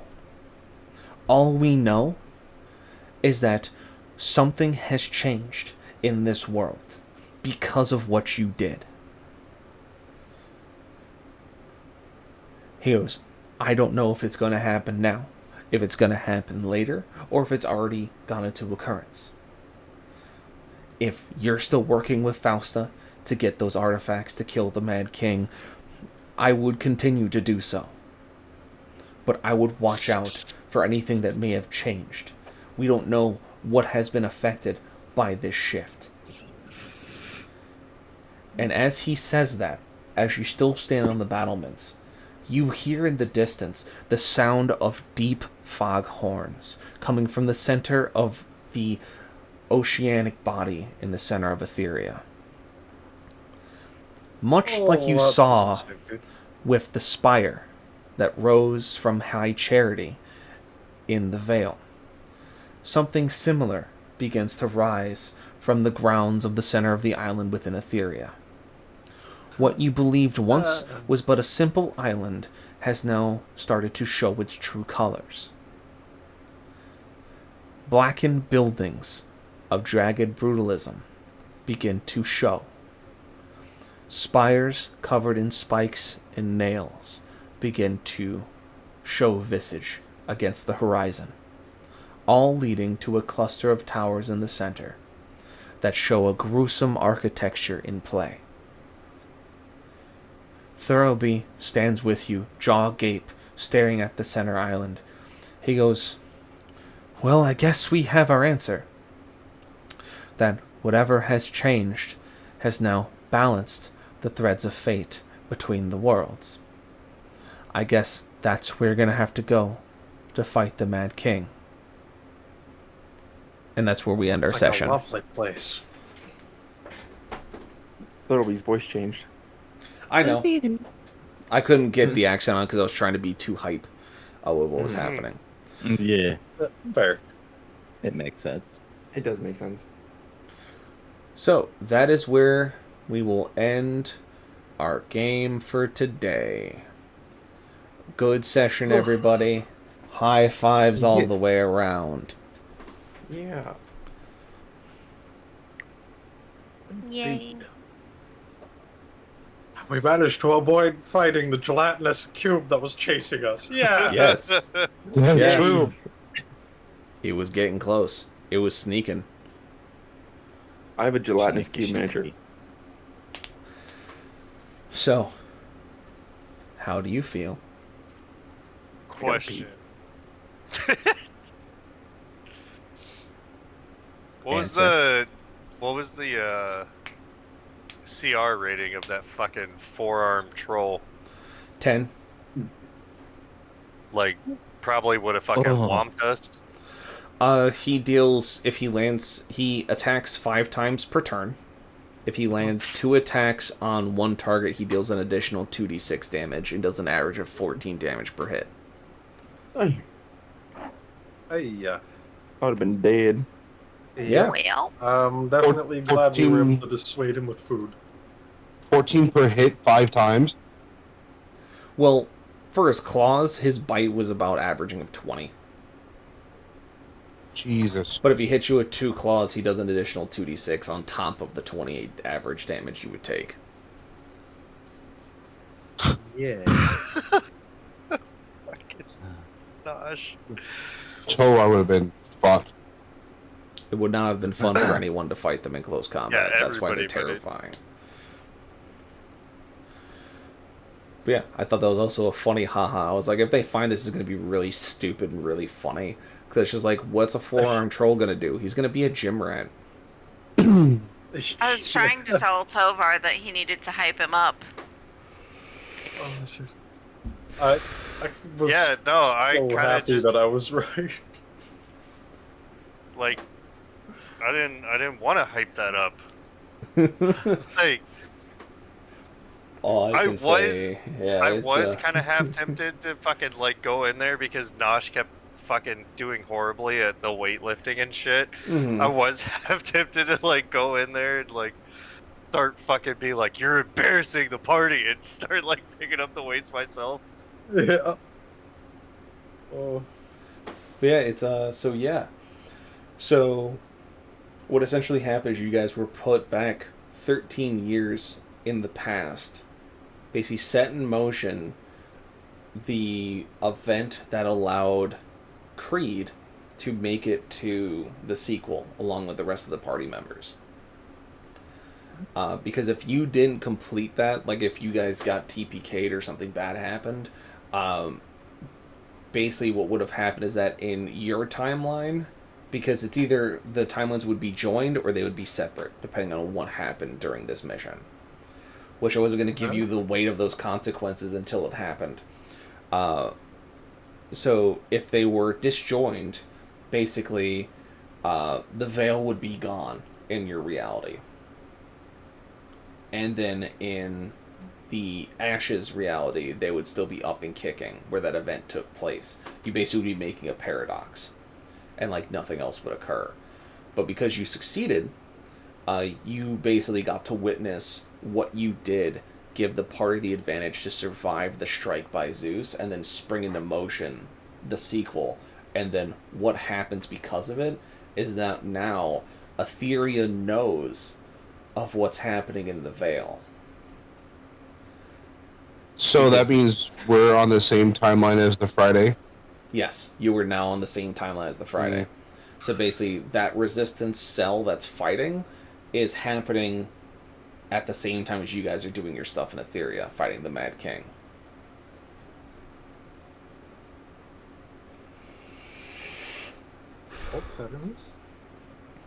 Yeah. So let's do a quick breakdown. Favorite moments. Real quick, like, going from top to bottom. We'll start with Finrod. Let's go with Nosh just using his head to open doors. Head chest. Like the usual. Always a good time. And then I was actually really happy to find the getting lucky with finding the needle. Oh yeah. Yeah, that'll be really good for you. All right, Coverall. I mean, the whole freaking Tovar just power bombing him through the chest and him going into the freaking hole in the shield, hole on the shield, and the whole gym rat section. I heard the moment you were like, 1, 2, 3. I was like, oh no, oh no. Bro, you got protein, bro? What's your deadlift? What's your PR? That was pretty great. Mandy. I would have to go with probably the gym rat moment, but for a different reason. Because Coverall and I just kind of slowly backing away. We're just like, no, I don't think so.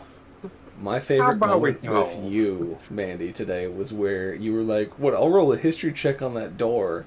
And I just fucking laid into you the history of the door in front of you. It was one of the funniest fucking moments. Because as soon as I did it, Stealth Metro was like, I have to mute because I am dying. I cannot speak. I am coughing furiously. I was also muted. I was laughing myself. I forgot about that. That's also a part of mine. That was great. Actually, at some point, you said mahogany, and I just kept thinking of mahogany from fucking DBZ Abridged. Oh my god. I died. Mahogany. That. Yes. No, but that one I was trying to play off of the old trope about doors and D&D parties. Oh yeah. That worked out very well. Thank you for playing that with me. You're really. That's what I'm here for. Nosh. My favorite part was meeting the troll, and getting some reps in. However, my least favorite part was I'm naming him Bigsby, by the way. That's what his name is. His name's Bigsby. Okay. Bigsby. Okay. My least favorite part was not being in a bromance with Bigsby. Made me sad. You fucking pulled out your sword. You pulled the sword. You did pull the sword. It was Nosh's dumb fault. Bigsby would have been a great bromance. What is it? Bosch. I call him Bosch. That'd be the bromance Bosch. I hate it so much. Rage. Yeah, so I guess my favorite moments, and it's for a weird reason, but is killing the mages. The first one I kind of probably overthought with, using the stunning arrow. and then the second one just one-shotting. I think that threw a little bit of a wrench into what you would imagine was going to happen, and that's why it's a the little favorite bit. part. For the second one, definitely where you just fucking vaporized them. Yeah, that kind of threw a wrench into my shit. Turned him into beef stew, yeah. Yeah. But that first one, it was like, I think, you overthought it a little bit with the stun arrow. You could have just ended it right there, but it was a good failsafe that if it didn't do all the damage, she would have been stunned and wouldn't have been able to finish the spell. So, they both were good options. So you did your job. You did your job as a ranger. You did the thing. It's like, give yourself small golf claps. Oh, I did. I'm a little pass on the back. There you go. And then Salty, Mr. Tovar.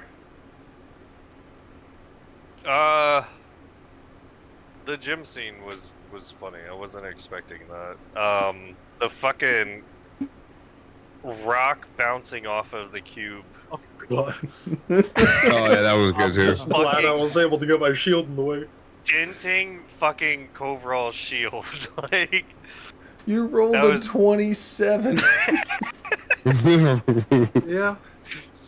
It's a good thing I got a replacement shield right after. Nice new shiny shield. No more death. It's one of those things, yeah. Like...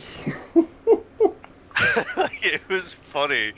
Like, I don't know. I love when you add, like, little fucking things in there like that. And then, especially, like, when you allow me to be able to just Tovar bomb fucking Nosh through a If he's a willing chest. participant, then we'll see what happens. Like, Nosh is always a willing participant. Yeah, which makes it I guess fun. I have a question. But it's one of those things where, like, it was like, oh, here's a rock, and I'm thinking you're gonna be like, all right, I toss the rock in the room, and I'd be like, okay, you toss the rock and it bounces back, and be like, all right, yeah, now you know something's there. You were like, no, I'm gonna roll athletics. I'm like, oh fuck me, this is gonna be something. Of course, you rolled like really high, and I was like, well, okay, how are we gonna play this? It's just gonna fucking ricochet off that gelatinous cube. And it's like, it's either going to hit him or it's going to hit Kavral. It's one of those two options. I mean, let's be honest, though. By now, you should expect me to fucking, like, if it's throwing something or, like, kicking just something down, full like, send. it's just, Every I'm time. almost always gonna fucking roll athletics. I did the one fucking, throw off when I investigated that door, but... That was a 'cause weird time. fucking Nosh decided to fucking, disappear. So it was like, And then you kept saying the dry patch was a potato, and so I made it a potato. Yeah. I thought the potato healed us. Yes, the potato did heal us. The reason I chose that is, one, you guys were really hurt, and I wanted to kind of give you that little, like, boost from the back end, but also, that's a lot more terrifying than something trying to hurt you. Because it's like, oh god, what's gonna happen next? Immediate dragon. Wait, so I don't think a potato can like last 13 years though, right? It wasn't a legitimate potato. It looked like a potato. It was a stone chest, basically. It was a what? It was a stone chest that looked like a potato. Oh. That's why, like, it opened, it like sprayed you all with the healing gas. Because you just kept calling it a fucking potato, and I was like, fine, it's a potato. No, I'm just not really. Just wondering when the revenge is coming. That's all. Oh, it will find its way. The revenge will occur. One day, Tovar's gonna wake up, and there's gonna be an animated potato over his bed with a fucking knife. I guess I have a question. French Foyda Monoya, you killed my brother. Prepare to die. Prepare to fry. Prepare to fry. What's your question, Range? I mean, besides the gelatinous blob creature thing, anything that we missed in that dungeon? So I will show you. There just was because a room in the beginning, I think. there is was a what I room in the saw. beginning. So let's see if I can just bonk it. There was another forearm troll over here, but he was in a smaller room that you had to find the door. You guys didn't find it. Kind of glad we didn't find him. I doubt he was working out. He was not. Kind of glad we didn't find him either. Yeah, but that So was what about basically the what I had stairs planned. down here? They were part of a second level dungeon that I had originally planned when I had built this for another campaign. Oh, okay. And I just didn't keep the second level because it's just too much. So I was just like, yeah, I'm just gonna block it off because the same thing happened when I ran it for another campaign. They're like, oh, it's stairs. I'm like, they're blocked by rocks. Fuck you. They're not real stairs. But yeah, so that's all it was. They don't lead anywhere. It was more of just, it was a part of design that I didn't pull out because I can't, once it's exported, I'd have to go and like do a bunch of graphic editing to do it, but it's like, whatever. Mm-hmm. But yeah, so you guys basically explore. I wanted to make the encounters interesting and memorable. I didn't want to just like overload you with monsters or traps, which is why there was only 7 creatures plus the cube in this dungeon. But to give you an understanding, the trolls are CR10, the mage was CR10, the skeletal knight was also CR10, I think. I can't remember if I made him 10 or 12. The shield sentinel is CR15, and the mage was CR10. But shield sentinels don't have a lot of offense, they're more defense. So I was trying to make his AC stupid, so you just be sitting there trying to fucking hit a 20 every time and just lengthen it. But then you vaporize the wizard, so then his whole reason of existing, of being basically a fucking bullet sponge, stopped working for the plan I had. So then you just kind of crumped him, and I was like, hey, he's just gonna stop rolling, it's fine. He's gonna shut down, because I'm not gonna have you sit here and barrow through another 120 hit points with an AC 20 monster. We're not gonna have this slugfest right now. You still had 120 left? Yes, sir. Oh my goodness. Holy We had fuck. a starting hit point pool of 286. Oh my gosh. Holy shit. That would have been... His job was literally meant to aggro you guys and hold you at that door to the north. So he was basically meant to hold you here so the mage could fire spells through him, because that's an ability the sentinels have, is that if you cast a spell on them, they can then cast it themselves. So he was basically going to be holding you back while the mage did his shit. There's going to be a time trial because he's fucking with the crystal, that he could be firing 11th level sorcerer spells at you and like doing a bunch of bad shit. So, but since you guys got around him and he didn't get a chance to approach because Kavral fucking bum rushed him, Rage was able to step around, vaporize the wizard, and then the whole thing went. So, well, yeah. But yeah, that was... Yeah, that's not a fuckery on your plan. I mean, it was fine because it was getting like late into the session anyway, so I was like, all right, cool, that's fine. Like, fair. The first encounter with the mage, where she was basically going to kamikaze ultra fireball you guys, was already... I was like, all right, this is where I'm going to be jumping the shark on this one.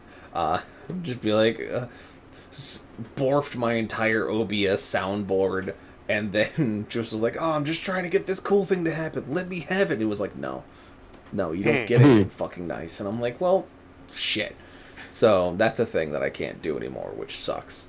But, you know, fucking whatever. It was still fun. Phantom's favorite moment was Nosh falling in the dirty water while running away from the spikes. And then getting That's pretty good. by the door. The door giving him a sweet smooch. So the turn of play, you know, the door tried to seduce Nosh. Right. So, you know, Nosh was outbarded by a door. Nobody's You know, I feel like Carson still got her seduction. Yeah, she the did. door. Yep. Unbeknownst to us, that door was made out of a tree that a wood nymph was hosted in. Jenna's favorite moment was the gym rat. Yeah, I figured that was going to be everyone's favorite thing. I was like, I'm going to make this fun. I'm not going to make it just like absolutely nuts, because that's not how I'm playing things. But yeah, so I'm glad you all had fun. This is the idea for this side mission, not in the beginning, but after I did the finale, I was like, they're already kind of going to be in this area, so how can I have like a nice twist, a nice little crossover? And it went really well, and I'm glad you guys were here to kind of be a part of it and do it. But yeah, so everyone had fun, everyone had a good time, yeah? Yes. Sweet. Yeah. You guys are going to be level 7 next week. So you're going to be getting a little bit of chutzpah behind you. You're getting a little bit of prestige.